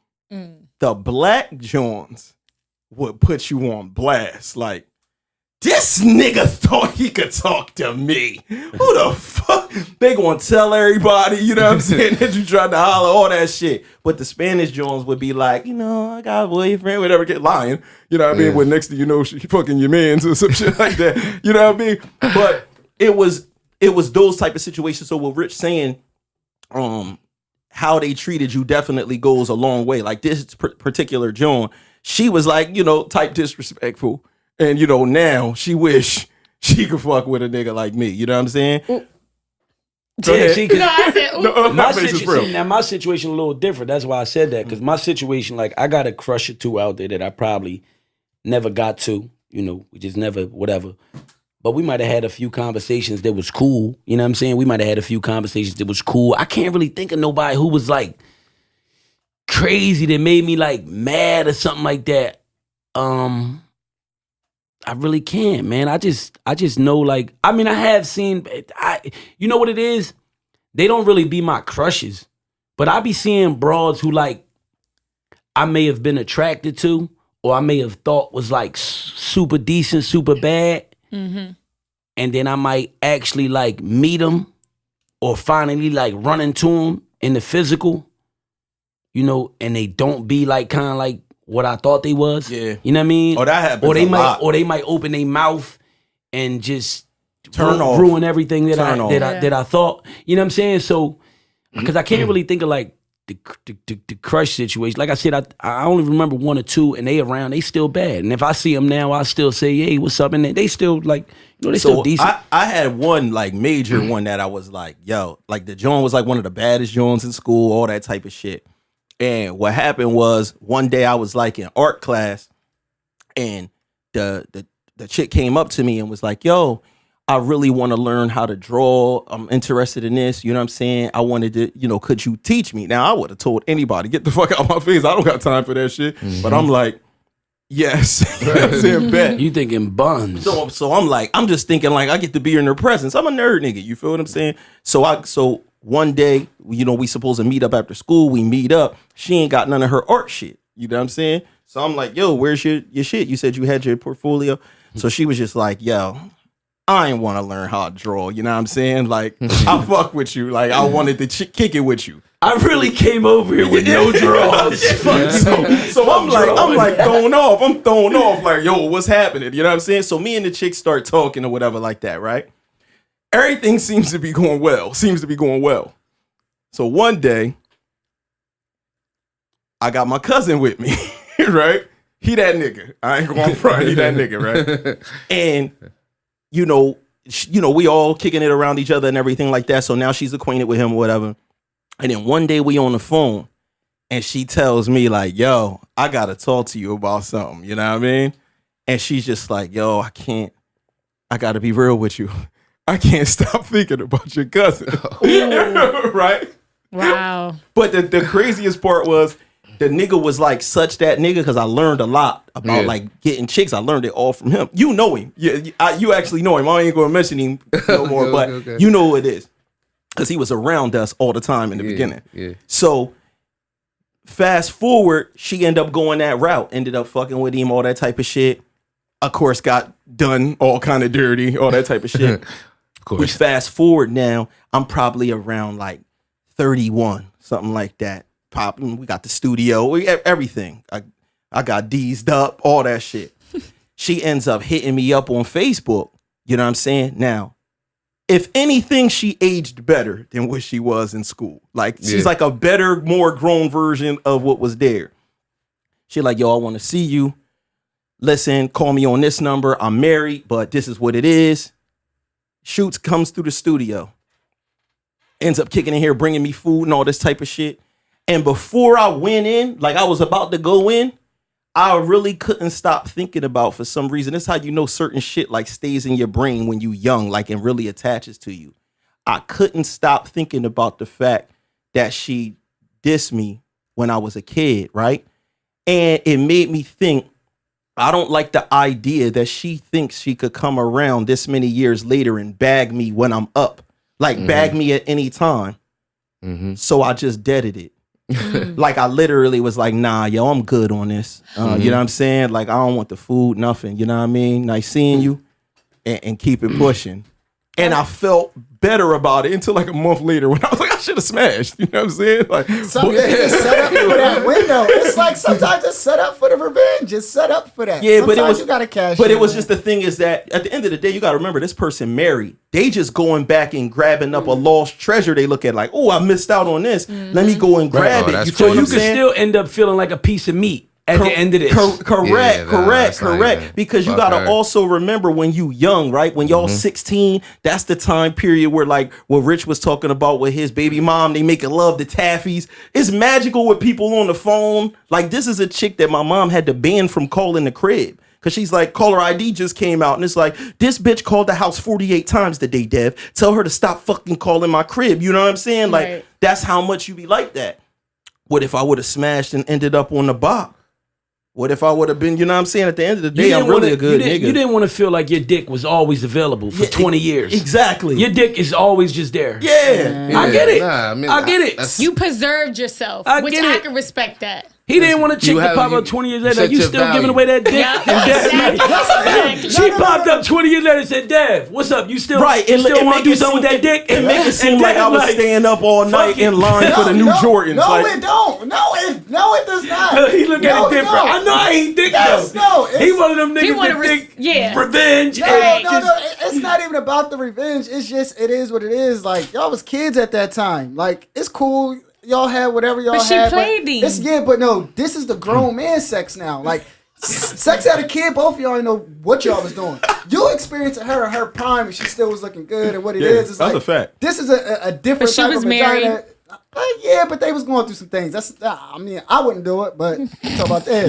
I would. I mean, the marriage part for me, I didn't give a fuck. Yeah, like that's his problem. I don't know what's going on with that, but yeah, I don't think you should feel bad about that. I mean, I understand it, I get it, but on the other side too, yes, this dick is still available 20 years later for some people. This dick is still available 50 years later for some people. It's kind of dope. Still available. It's kind of dope to say like, oh, she was on my dick. You know what I mean? I ain't give it to her though. I told her to put her shit back on and bounce. My only issue be like kind of like when it's a real big change. Like if she was super bad when she was young, and now I see her now, let's say whatever, she was 20 and I liked it, I was crazy about it and I couldn't get it. And now I see her at like 40 and, you know, of course she done had children, she done did some things, and she not exactly the same. She could get grandfathered in. I don't know. For me, it kind of like can change the scenario. I don't know. For me, it depends on how bad it is. Hold on. Did you hit it before? No. Okay, because if you hit it, they could get grandfathered in a little bit different too. Sometimes, put it like this. If you was hitting something, right, 10 years, it's going to be a little different.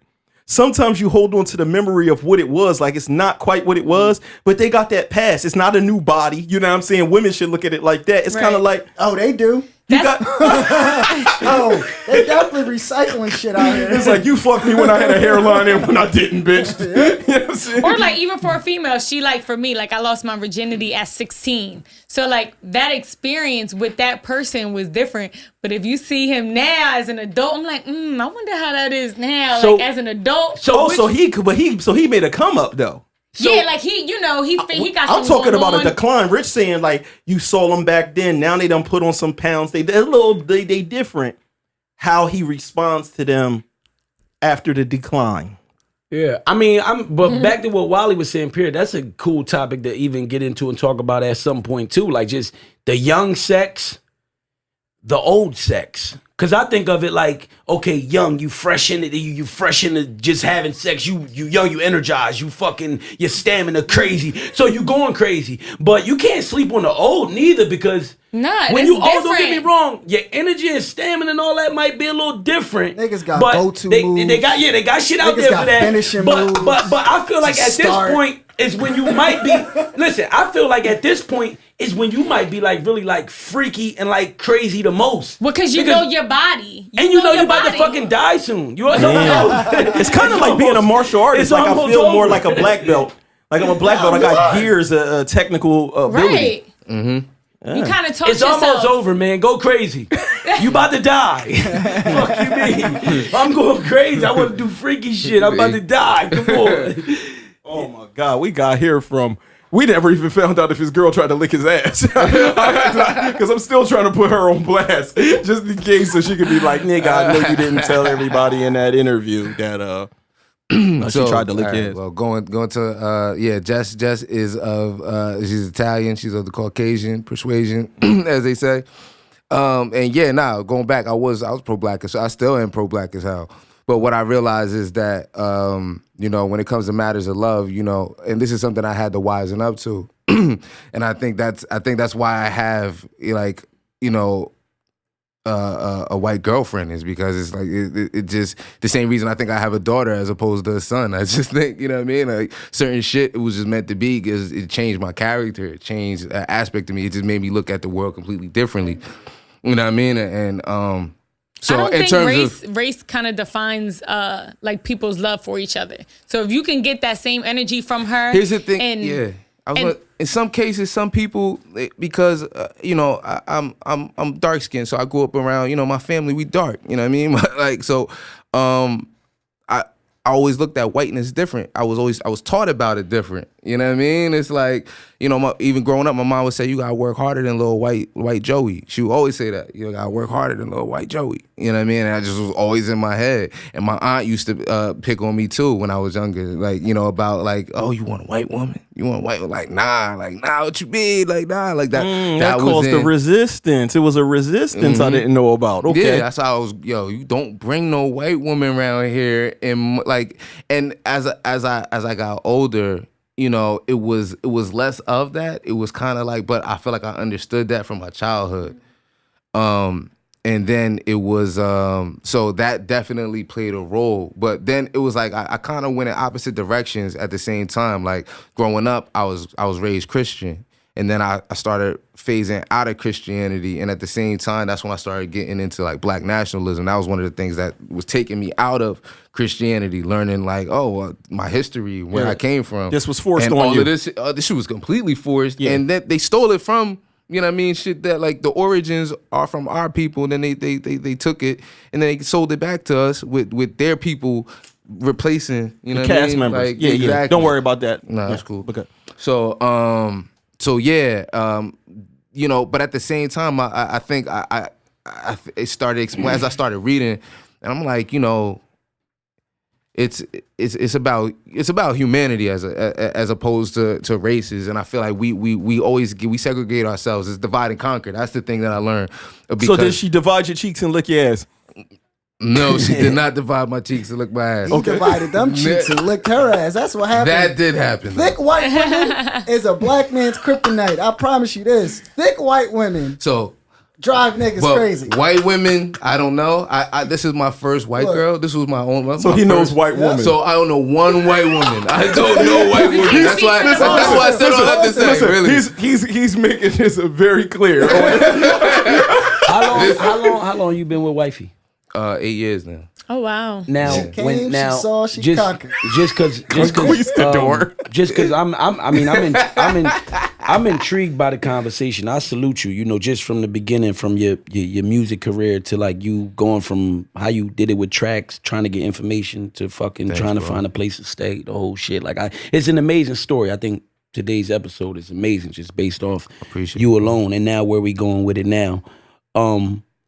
As far as like wifey go, how did like when she finally did she finally like get wind that like you come from that and like that you had those issues, and that not only did you had those issues, but that your family kind of like comes from that, and they was looking like, oh nigga, no you didn't. Yo, we had it on both sides, yo, because her family was like, yo, you bought a moolie home, yo. Okay, so they're from her. She was born in Italy, you know what I mean? So she was like, and she was, you know, her family is like hardcore Italian, right? So like one time, call blacks moolies, call gats toolies, nigga. That's crazy. Go ahead. Yeah, so it's just like, you know, she would, you know, I would hear the like she would tell me the conversation she'd have, you know, between it just, you know, I realized on both sides, like her brother had, you know, got in a fight with black guys when he was younger, and they jumped him. You know what I mean? Like, and he felt some type of way about some that. Bronx tale shit. Exactly. Real Bronx tale real shit. Bronx tale. Exactly. Like right. Exactly. Real Bronx tale shit. It really I is, remember. yo.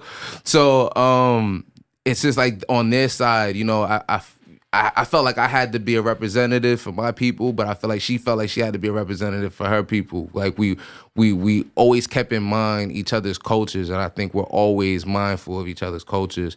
And so when she's in my culture, like when she's around my people, you know, and my family, she respects, because her family's completely different. They'll curse you out in a heartbeat. Like, they're all types, you know what I mean? It's just like Italians are different. They take it from 0 to 1,000 in 5 seconds. And all they did was ask for the remote. It's like, No, listen, that's real shit. 'Cause all fucking any Italians I ever came across, you would think they all mafia. It don't even matter everybody is if like, they. you know, I told you to feel like fucking they're hand me always the mad. fucking Like, why are remote, you you- fucking. And I come from a culture like, why are you? Who are you talking Yeah. to like that? Like you in my house, if you talk Yeah. to my mother, who are you talking to? Yeah. Like nah. Like my Everybody grandmother gets used to your throw. fucking- My grandmother throw pans at your head. She'll Right. hit you with anything, whatever's there. She'll hit you with it. Nah, That's they how- make you feel like they're gonna blow your car up after the argument. Exactly. Like your whole shit. Like, yeah, go ahead, leave. Go ahead. You think it's safe to leave like that, huh? Go ahead, leave.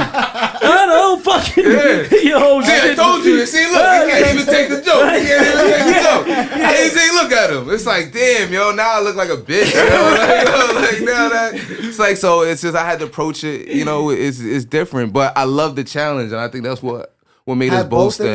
have both of y'all seen changes on either side, just as far as like, Oh, the conversations with your completely. family Oh my members? god, bro, completely. That's what's up, though. Completely in every way possible. That's That's what's dope. up.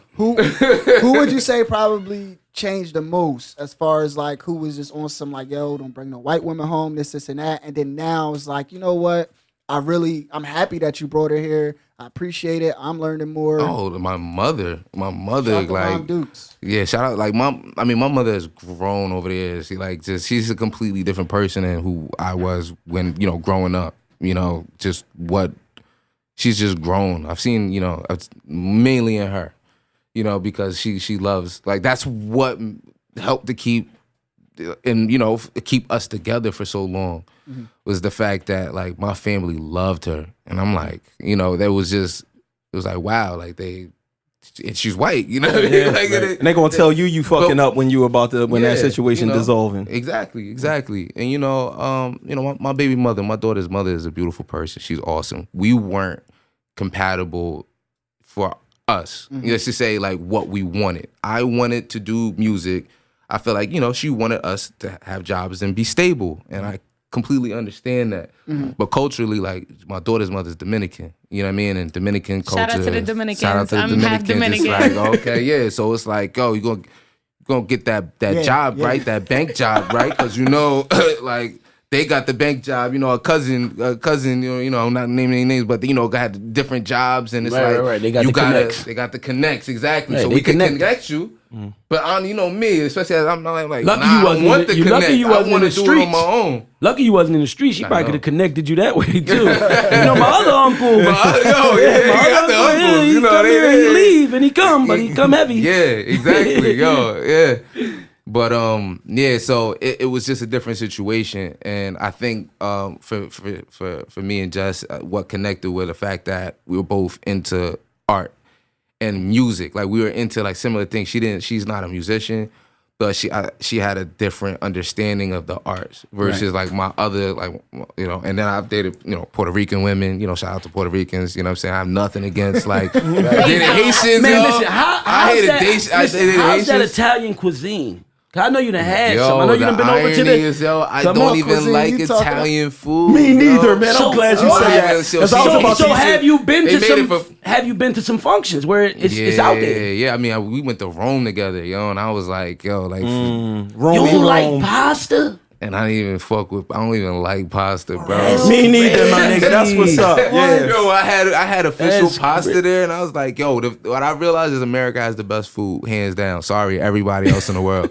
It's just the worst for you. It kills you. Like, our music is so delicious that it kills Or us. music, yo. or music food. too. Everything, No, yo. he said music, but yeah, you said music You when meant you to meant to say say food. food. Oh, but food. our music Oh. probably does kill us as well. Yeah, Yeah, a lot of our music 21 definitely- Savage niggas died too. Yeah, nah, music And definitely Chief goes. Keef. Everything about America kills us because we're very rebellious. You know what I mean? Like, so even going into music, it's funny that I said that because I went to Japan as well, and the type of music, like the music in Japan, subdues the population. Like when you go there, like it makes you just want to chill and just vibe. Like there's no rowdiness. There's no like their turn up is different. Like our shit is like like the frequency is different. When you come back into America, as soon as you fly back in, as soon as you off the plane, you just feel it. Like you just want to punch somebody in the face. You don't even know where it's just radiating. You automatically feel like be careful. I need my guard up. I need to watch your everybody. guard is instantly everything. Your guard up, everything. So, but that's just the vibes here. You know what I mean? We were built on revolution, so everybody is like. Yeah, fuck On that. edge, yeah. You gotta think about everybody's slogan. I heard a comedian say, like, all the state slogans is just wild shit. Like, live free or die, nigga. Like, Yo, that's real shit. Like, liberty over death, yo. Yeah. Like, everything is just like, yeah. You wonder why we're like always like that. But yeah.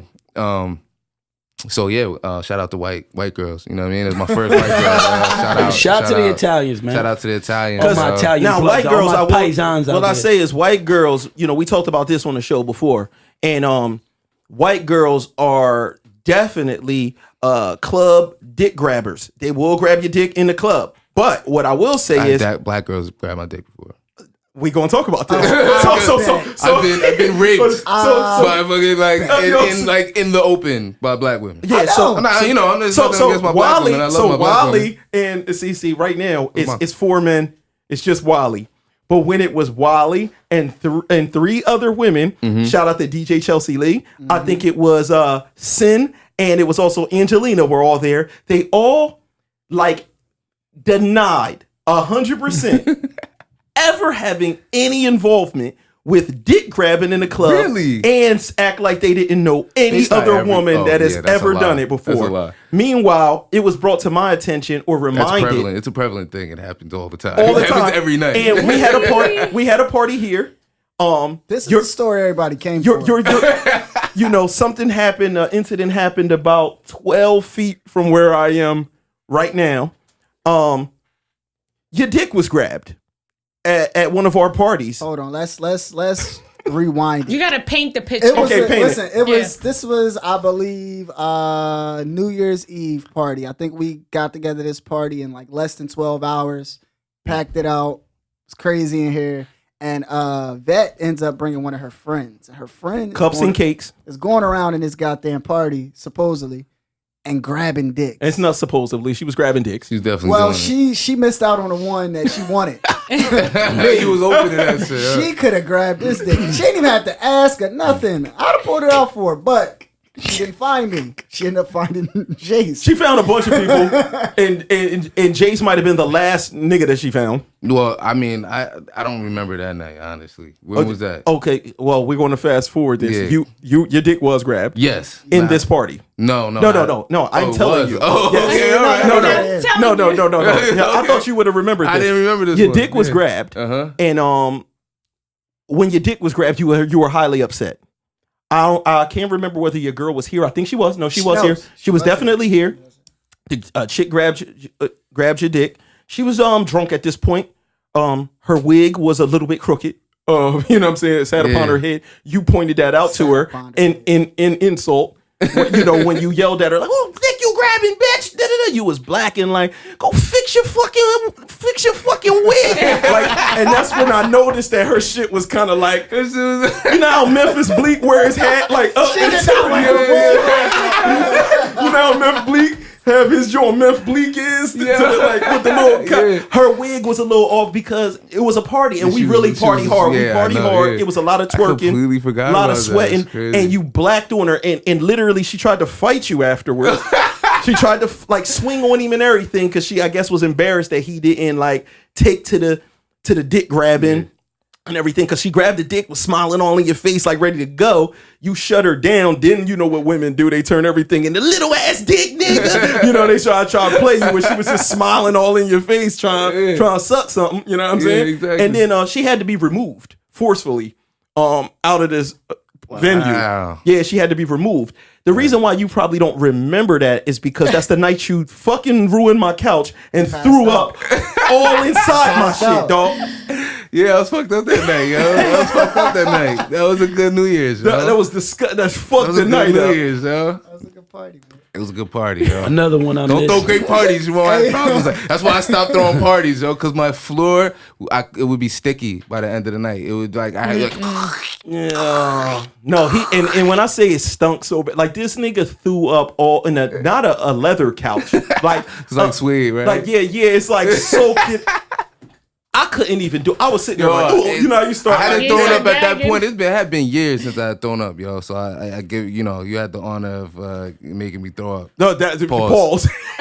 please, Pause. please, please pause that. There's a difference between throwing up and gagging, so y'all don't have to say pause. Yeah, like, but when you look at somebody and say, "Yo, man, you did the honor of making me throw up," you that can't say just that. sounds You crazy. can't. No. okay. Yeah, we gotta watch We have everything we say. standards. But We have standards. But we made it clear that women, grab dicks because when we were inside of the group chat or whatever. No, it wasn't a group chat. It was like a feed on Instagram, and I was actually asking Vet, "Yo, who was your homegirl? That was grabbing dicks at the party?" Only because we had the argument that women don't do it, right?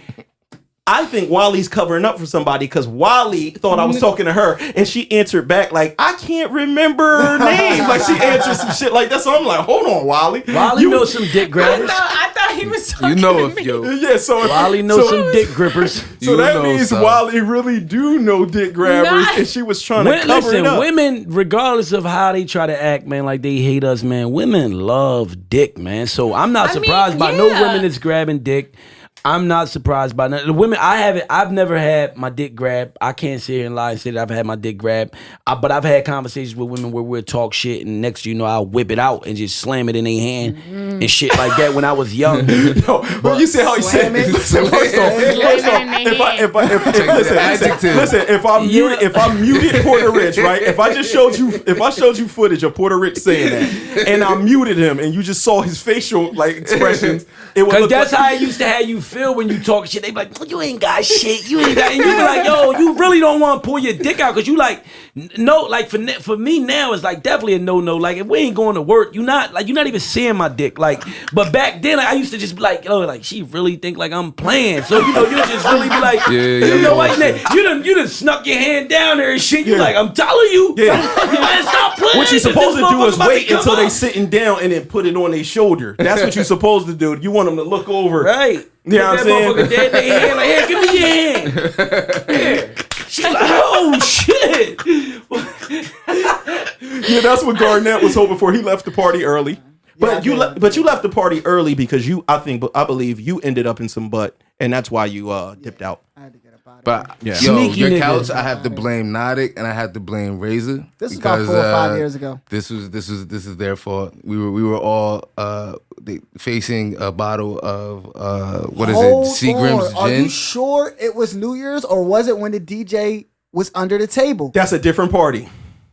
You was at that one too? Nah. He wasn't at the one where the DJ died. What? That's a whole different night.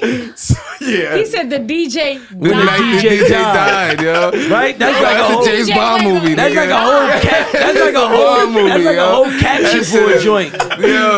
Yeah. And Ray's got that famous video with his body underneath the table and shit. And Ray's just like, you see how we throw these parties? We throw parties where the DJ dies. And it's just Shout out to Killer Ray. I think I've seen this though. and it's just pinned to his body, I just seen lifeless, this. just laying there. You know what I'm saying? Look at Killer Ray. So who under the table? Shout out DJ to Peru. shout out to DJ Peru in the That's my afterlife, guy right man. there. Shout out to That's him. my guy. Shout out to him, man. We brought him back. He's back to life. He's back to life. Back to Yeah. reality. Yeah, we're gonna bring this up when we do death parties. Parties where you damn near die at. Trust me, I've been in couple. I mean, this is the truth. On the parties that we have be so like fun and turned up, and I don't know, it's not that club feeling where people feel like they gotta be cool. They come and really have Let fun. go. And your homie, because your family's here. It's like, yo, these are my homies, and at that point, I hadn't seen you in years. And the thing is, when Some of people them. come here that's new, they feel like family instantly because we don't have that vibe. Like we on some. love. If you hear, it's all love. It's good people, So man. it's actually difficult to be a DJ because when you the DJ, you supposed to be just doing a job, staying behind the turntables. But it look real enticing. You not up in some far DJ booth. You on the ground floor and you sitting there like. damn, like I want to take part. Next thing you know, the DJ start drinking, the DJ start hollering at something, the DJ start putting shit on like playlist that's already like he ain't even doing his job. You might catch the DJ getting a Wally. Functioning. You know what I'm saying? Yeah. Well, we better be mindful of our DJ because they is on her ass. Oh yeah, so yeah, we will definitely have one of those bulletproof COVID-19 protective for Chelsea Lee because For real. oh man, they want to dive in her DM then somewhere else. Yeah, they've been. I mean, I've been getting a lot of mail about DJ Chelsea Lee. People have been very explicit in their wants and wishes with their thought. Don't keep it just to her. I know. No. Oh yeah, they on Wally. Oh, they calling it Wally World. Yeah, they said that's what they want to go. It's like an amusement park. They calling it Wally It's a lot World. of fun there. No, that's no. Niggas is definitely It's a talking lot about. of fun there. They want to go to Wally's World. Listen, they definitely talk about going to Wally World, Splash World. Wet and Wild. Yeah, Right? Oh shit! Wet and Wild Wally's Definitely World. wet. I don't know. Oh, here they come. Oh, Yeah. They come. Listen, now after this episode, them niggas coming running with the bulls for Wally. Nah, listen, no, a nigga gonna come out with what they call like a fashionable scuba diving set. Like, yeah, he don't want the workout joint. He wants some deep dive, scuba gear going type to shit. Wally's World. Yeah, That's where he's they going. definitely named it Wally World, and Shout out to Chelsea, yo. That's my girl. I love her, man. don't She's- deflect it. Yeah. We talking about Wally She World, can't right? save you today. Nah, Yeah. listen, our girls, period, like the DJ Devinwade Chelsea Show, Lee. when it comes to the Devinwade Show and what we give them with like the women and just eye candy and the beautiful, the women that represent the Devinwade Show is just, they going crazy. And you got to think, They crazy. man, our co-hosts, Waleska and Chelsea, they be on the show chilling. They don't even got they shit on. They haven't like, even seen them cut up. they Y'all ain't really even see him yet. Yeah, Y'all for They haven't real, even seen them cut up. For real. They've seen more a little bit of just sexual shit from like Angelina and Cent and even them though. Because I think it's dope. See, and that's the flip side to it. Like I think it's dope. Like one day they may get to see us do the beach episode where they see Wally and them in something different. Yeah. You know what I mean? It's something a little bit more sexy or whatever, a little bit more skin. But then it's also to men. I think it's appreciation too when you see the ones that you normally see like in the strip club, shit like that, a dancer, to see her out with her shit together, see her all the way fully dressed. Yeah, you know what I mean? One of my homies, he told me, he said, "Yo, man, can I keep it real with you, bro?" He said, "My original lust for Chelsea Lee was very innocent. I only saw her with hoodies on, man. It was natural. It was just a picnic in the park, hold hands type of scenario." And then he went to her gram, you know what I'm saying, and started seeing some of these. And what a gram that is. You Cause know, Chelsea got a dope ass body. You gotta see the Chelsea, comments. Chelsea, There's some comments you out there not for you hearing and it? Chelsea. But I muted you a long time ago. I do not need to see you on my TL. I watch your stories, but I'm not. Nah. Listen, it's a lot of it's a nothing. lot of comments on the tube, and they are hilarious for for everybody, for Angelina, for all of them, even for Cent. But for Wally and Chelsea, definitely like it's just been some heavy shit. I seen one guy talking about like he's possibly like hitting the trap. Like he's getting himself. He's never sold drugs in his life, and he's about to like try to like take a shot because he want to pull up with the trunk full. He's trying to pop up and see if he got the 100,000+ for a magical night. Like, listen, man, I done trapped for 5 years for this on a weed block that's mad slow. Trap You know what I'm boy. saying? And if that offer still stands, you know what I'm saying? That's what them niggas is waiting for. So we are going to have a joust, a tournament, a fight. A joust? Yes. It will be physical combat, to win a date. Winner takes draws. Yeah. No, I meant all. Really? I meant all. I meant all. Yo, winner takes all. Yo, listen. Stop. Because y'all know we family. By the time y'all even tune into this episode, I will have ownership with my partners of Winner Takes Draws, because that might be a whole different Chelsea show. not going for winners take draws. No, listen, Y'all not- just gonna offer up my box. Not for these, but do y'all remember this shit? In the DVD era, there was a DVD where niggas battle rap to fuck a bitch. When? Was it Cocaine City? That might have got put It out by had to be Dipsex. something. Huh? Did that get put out by the same people who put out Dipsex? I don't know if it was dip sex, but I know that there was a joint where it was like they had like these prostitutes, basically, you know, some whore joints, and niggas would battle, you know, That's crazy. in the winter. But that sound like some Philly shit though. I think it was New York. Yo, I gotta tell you my first strip club that I ever went to in Philly, yo. How was that? What Did you get your happened? dick grabbed? Yo, let me tell. I gotta tell you that story. So I'm like, I had to be like 18, 19. I'm in like 19. So my homie, his name Donald, whatever. He was from Borough. He like, yo, we gotta. He's like, yo, come out to this strip club, whatever. He's like, I was like, yo, bro, I don't really got bread like that. He like, no, I got you, bro, I got you. He's like, yo, just come on. He's like, my homegirl, she know the organizers, whatever, some shit like that. Like, all right, whatever. So we drive out, we go out, we park up, and I think it's like we are probably out in North Philly somewhere, and we go into a deli, and I'm like, where are you taking? But the deli was closed, you know what I'm saying? There was a couple people behind the thing, so, you know, we walk through the deli, I'm like, yo, all right. Downstairs. No, upstairs. Oh, so we take it shit. to the back room, go upstairs into like an attic, and it's just all bitches there. It's just like had to be like 5, 6, and then, you know what I mean? It was just us, like young boys, you know what I mean? They just had like niggas just coming up. So, you know, they there, you know, titties out, everything. They just like, you know, they dancing around, like, you know what I mean? They doing their thing. And she's like, hey, you're cute. I'm like, oh, her, what's up? You know, like, it's like, what's your name? My name's Jason. What's your name? She's like, my name's Justice. It's like, all right, Justice, okay. So, you know, she's making her rounds or whatever, doing her thing. My homie gave me some bread. He like, here, yo, take these, you know, some ones, whatever. Like, you know what I mean? Just take that. You can get that to her, shoot, you know what I mean? Show good time. I was like, all right, cool. He was like, oh, and they're raffling off a dick suck at the end, by the way. So that's what these tickets are for. I was like, yo, like, wait. I was like, yo, they're raffling off a dick sucks. It's So wow. I was like, so I'm like, yo, the side of me is like, yo, I don't want to win. But the side of me is like, yo, but if I do win, Right? I can't be like, nah. I can't be like, nah, I'm not going to take the dick suck. Like, yo, they're like, what's wrong with this nigga, yo? What's wrong with it? Like, yo, he's not going to take the dick suck. So I'm like, yo, like, I'm stuck because I'm like, yo, I don't, yo. Did you win? So I'm gonna get He cheated. You gonna find out he rigged it and then he won there. the dick suck. Hey, Garnett, I knew he was coming with that. So they like, you know, we're gonna get the party started. Everybody, they sat these like they fold out chairs. You know what I'm saying? It was this little stage, and so first, you know, Justice came up with one of her friends and shit. You know what I mean? So, you know, they start dancing and shit. You know, and then the girl pulls out a little kid's rocking horse on stage.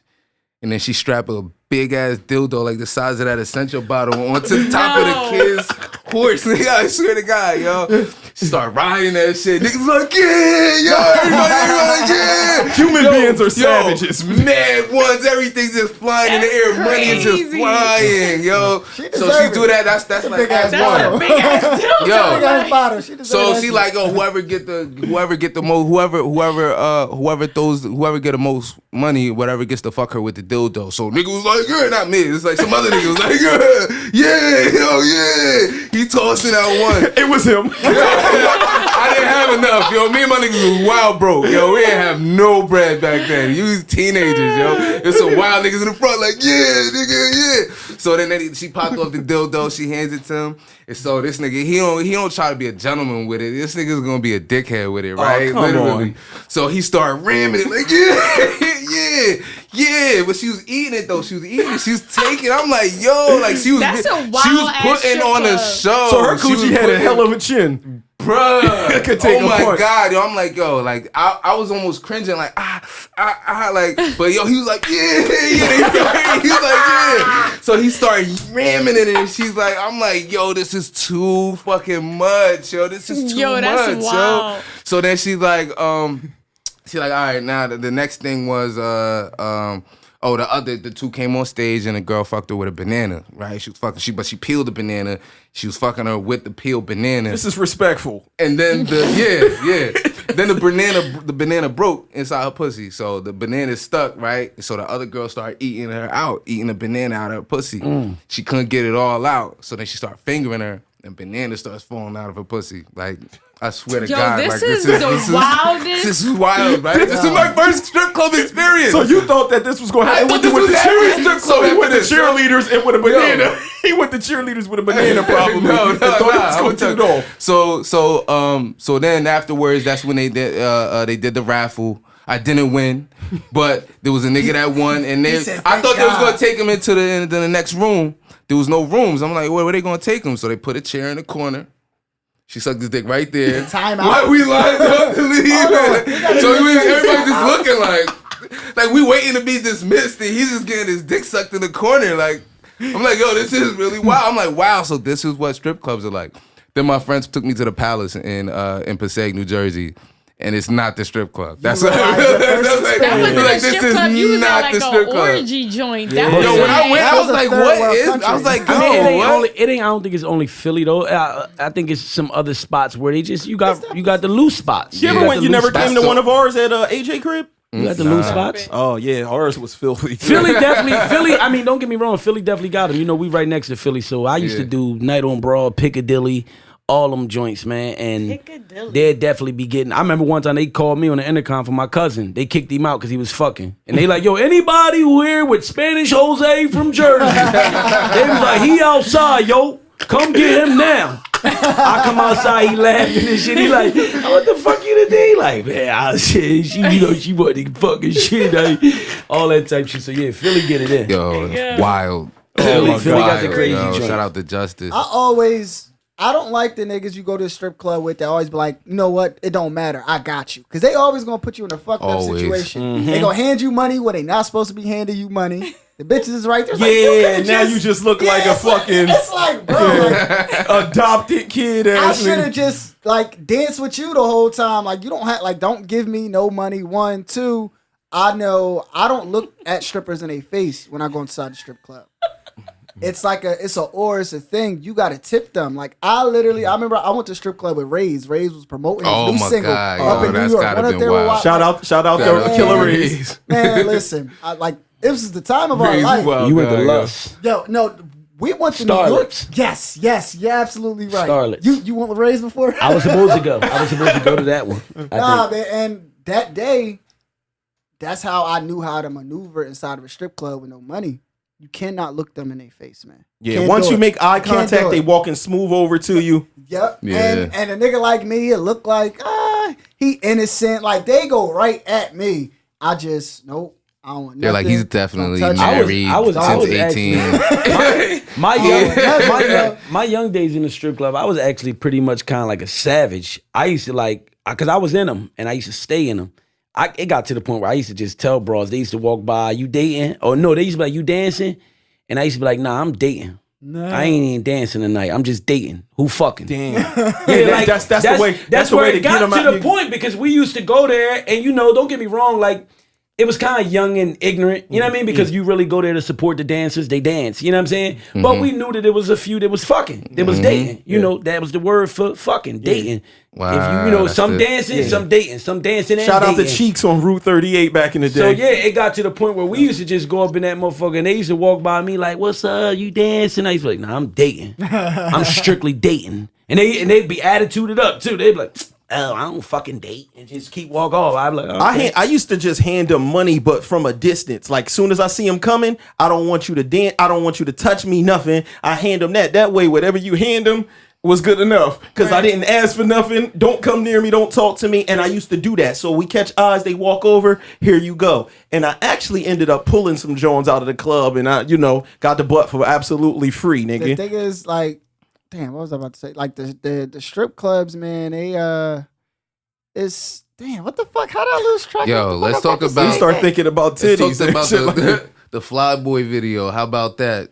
Come on, man. Come Hold on, on. man. Which one is the address Flyboy video? the Listen, one we're with- gonna end. We're gonna end the show. We're gonna Talking end the show. about the Flyboy video. So, as a young boy, one of his first experiences of the glory of rap music Yes. days was a video for my group called the Flyboys back then. And basically, what happened, super fast forward on the story, was Don Michael Jr. was a solo artist. I was a solo artist, and Nodik was a solo artist. Tracks who is Don Michael Jr. caught wind of Russell Simmons' music group, caught wind of him. They was listening to some of his music, and then one day they heard me on one of their song on one of the joints. You know what I'm saying? And it was like, oh shit, bull fire, y'all need to be a group. Then they heard a song with me, him, and Nodik on it. It was just like, no, y'all three is a fucking trio. So we ended up fucking with them. But we ended up making the group was called Flyboys, and we ended up doing this music video for Get Large. It's still up on YouTube. You can watch the Flyboys with a Z Get Large video, and it was filmed by the BET staff. So now imagine back then there is no girls aren't in videos. Videos costed like $25,000 to film one. There was no little Sony cameras you could buy. Like you had to have the big shit. This is 2006. So the BET staff has said they're going to film it because I did this battle there. Remember the battles on BET and shit like that? They owed me a favor and they told me, yo, we feel like you super talented, and if you ever need us over at BET, give us a call. When it was time for me to do a video, I reached out to them and they was like, yo, we got you at cost, meaning you got to pay the staff members, but you don't got to pay for the video. You just pay for the people that's working that day. So I got flyers done. I put video vixens on the flyers. We handed them out in the malls. We went everywhere with them saying, we doing a video with BET. We looking for girls, right? So girls, there was nothing but MySpace back then. So people started organizing their own fucking like tryouts. We was getting calls and chicks would be like, yo, we having a tryout tomorrow at 3:00. Can y'all come to it? We got, 100 girls that's going to be at the joint. So we start going to these tryouts. We filmed it. The chicks is walking down catwalks, dancing, twerking for us, doing all this shit. And we picking the chicks for the video. So by the end, we might have picked like 30 something, 40 joints, something like that. You know what I mean? For the video. So we like, where we going to shoot this at? We go to the Feather Nest Inn. We go to the Feather Nest where a lot of my freak escapades took place. So I was very, familiar. I go over to Feather Nest. I'm like, yo, we need 4 rooms. So we get just like the jungle joint, the spaceship joint, some safari shit. Like we got all the shits, the ice cave, you know what I'm saying? So we get those joints, and then we ended up getting a little section of G in Hunting Park, you know what I'm saying, over Philly. So I had these big ass ideas in my head that I wanted to make come true, and one of them was coming in the video on a helicopter. So I get a helicopter, you know what I'm saying? Really got I got a helicopter. Trax thought I was tripping. He didn't think none of this was going to happen. I'm telling Trax like, nah, dog, we gonna have 40 bitches. We gonna have helicopters, nigga. We gonna have cars. Trax is like, where are we gonna get this money from? I'm like, we gonna get it. I go to the bank. I take a loan, a terrible loan with a crazy interest rate, like crazy, right? I take that shit so we get our jewelry, all that shit. Fast forward, come video day, we don't know how this shit gonna go. Who gonna really show up? The first spot we went to was the airport. It was the helicopter place, whatever, right? So you was there. You was at the helicopter. I was everywhere. I was there all day, bro. Yeah. So in the footage, you'll see him. He's got a Bathing Apes hoodie on, super colorful with the monkeys and shit all over it. So, and Sonny's there with me that day too. You know what I mean? Sonny's there too. So we get there. The helicopter's there. I just want to fly up in the air and fly back down, like look like I came off the joint. You know what I mean? That's all I paid for. I just want to fly up in the air, fly in the air. Me like that. Yeah. All the chicks showed up. They was gassed up. To this day, it gotta be in the top 2 or 3 days of my entire existence life. Because that day, I was Hove. That whole day, levels, level shit right there. Like that day was so magical with the chicks and everything that was going on, and it was dumb wild. That hotel room was everything. It was wild. Even we went to the parking lot. We went to the parking lot, and there was just cars everywhere. These niggas have rented everything. So basically, everybody that had dope ass cars wanted to bring their shits out. So the whole fucking lot was filled with all these cars, but you couldn't even see the cars in the video because of all the people that was there. The girls is on bikes. We in the hotel room. The Jones is just like, fuck it, just getting changed right there. Right there. Naked. One girl, I'm right here, and she just pissing right here. Yo, it was like you was just in the jungle with fat butts. Like it was everywhere, just everywhere, all different kind, Brazilian, black, you know, Everywhere. Puerto It was Rican, crazy. like everything except white. I'm like, yo. I think I seen this video. I think I gotta seen you see pulled this. it up Definitely recently. seen it. yeah, with yeah, the helicopter. Yeah, it was when I That say day it was was crazy. it was a crazy And we day. went back to the feather nest, and it was Yeah, that's where it just got bonkers. And then what happened was we needed to order like food for everybody. So I ordered food from this spot called Montesini's in Maple Shade. Montesini. That's my Yeah, niggas I over like there. that. So the dude worked there. I know him now. His name Armando. on the phone, you know, nigga code. Yeah. You gonna tell guys, you know what I'm saying? So as I talked to him, I said, yeah, I need like 20 pizzas for this thing. But I'm telling you, when you get here, it's like 30 naked bitches in here. And he like, what? I'm like, it's like 30 naked bitches in this room. So the fucking nigga comes, we got it on tape, delivers the pizza. The whole store is with him. All the niggas that cook, they close the store. It's like 4 or 5 niggas coming to deliver just these pizzas. And then we got the footage of them walking in like, oh shit, cuz niggas didn't want to leave, nigga. I didn't buy food. They gave me free food there for like 2 years. You know what I'm saying? Off of that experience, because it was just so wild, so much going on. Everybody ended up having a beautiful night of getting your joints, slammed, each and every way sucked on. You know what I'm saying? It was wild. Yeah, it was wild. Don Michael Jr. had a hell of a night. He had a crazy night. Yeah, he had his shit was kind of legendary, you know. But you see Don Michael Jr. in the tub with Jones playing in his hair. You know what I'm saying? It was really like that. Though. Yeah, no, it was. It wasn't like action. It was like right. Nah. So that's the like this difference. film, Like it's going yo. on. Like, Y'all It's just going filming. on. Right. Yeah, It was no point where the video part was like fake and then the other Yeah. part was real. It was like that the girls was acting like they knew us like forever. Like we was they on. yeah. And it was like we just some niggas like I gotta go to work tomorrow. like I just called off today. yeah, like I remember literally taking off of work at Office Max to go and do this. You know what I'm saying? And like my boss didn't even believe like you're shooting a music video. Like, come on, Devin. It was like what kind of fucking idiot do you think I am? Like, just say you don't want to fucking unload the truck. It's like, no, I swear to God, I'm shooting a music video with BET. He's like, yeah, BET, huh? Yeah, right. You know what I mean? So back then it used to crazy. take so long for you to get the edit back of a video. It They have took mad like footage. it took like 30 days for a nigga for them to edit it and give it back. Oh wow. So when I got that shit back and I first saw it, I could have cried. Like that's how magical it was. I took that shit to work. You know, we had like the TV section. I popped that shit in. My whole job was on my dick.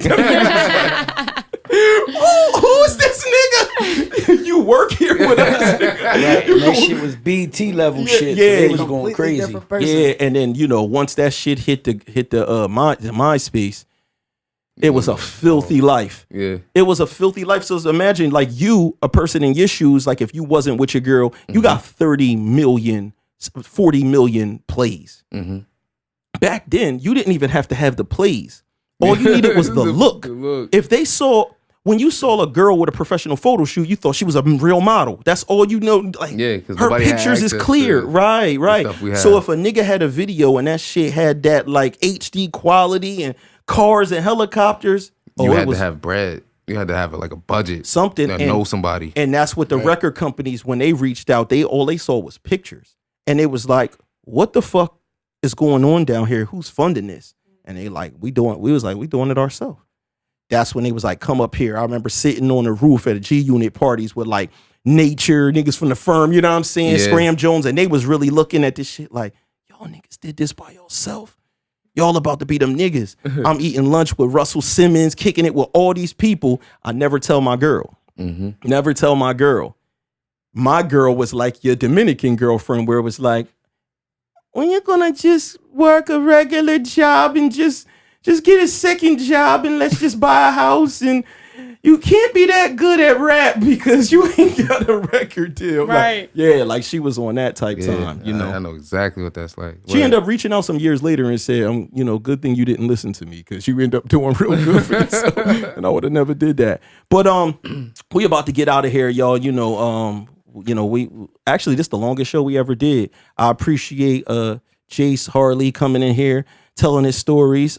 He tried to dodge some questions with some. Yeah, you did. Yeah, you tried to get political when we tried to just find out whether your girl licked your ass or not. That's a big no. That's a huge no. No, because she would not be. She tried. I'm like, nah. I would look at it completely different. I only said that because all the whenever I deal with a white joint, they would literally ask once they got comfortable, like your ass licked, and I'd be like, nah. They're probably like Welsh or Polish or something like that. I don't know what they just white. All I know she is probably wanted him to answer like, please let them know I don't eat no ass.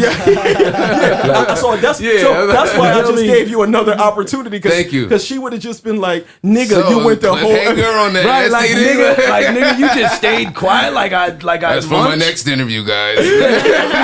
Nigga would be begging me like, yo, bro, I gotta come back on the show so that I can explain that it's going viral. Everybody's talking about it, bro. Come on. Yeah. Oh yeah, because Donald Glover might have no, what Donald Glover probably get his ass ate. No, he definitely does. We're gonna leave it with that. That's the name of this episode. Donald Glover gets his ass ate. This is clickbait, man. Clickbait. You know what I'm saying? Everybody's doing it these days. This is true.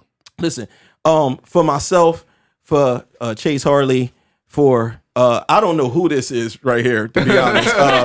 When it comes to Wally, Sharapova, because like I said, Wally Sharapova. I'm telling you, the visor. I showed up today. The visor is different, Wally, so wow. I don't even know what to call her. What you said? Walesba, Right? Walesba, Sharapova. Yeah, Walesba Sharapova, Garnett Briscoe, and of course, Porter Rich. This is the Devinwade Show, and we are out. Peace. He don't do what I do. He don't know how to vibe. I'm just so into you. We're stuck between the lines. You say I make you happy. Y'all only fuss and fight. I'm just so into you. When we get drunk and high. He don't do what I do. He don't know how to vibe. I'm just so into you. We're stuck between the lines. You say I make you happy. Y'all only fuss and fight. I'm just so into you. We're stuck between the lines. And I was trying to read between the lines, you know. I know that it's weighing on my mind, I know. Gotta figure out my plans. You don't need to be with them, and you don't need to be like them, no.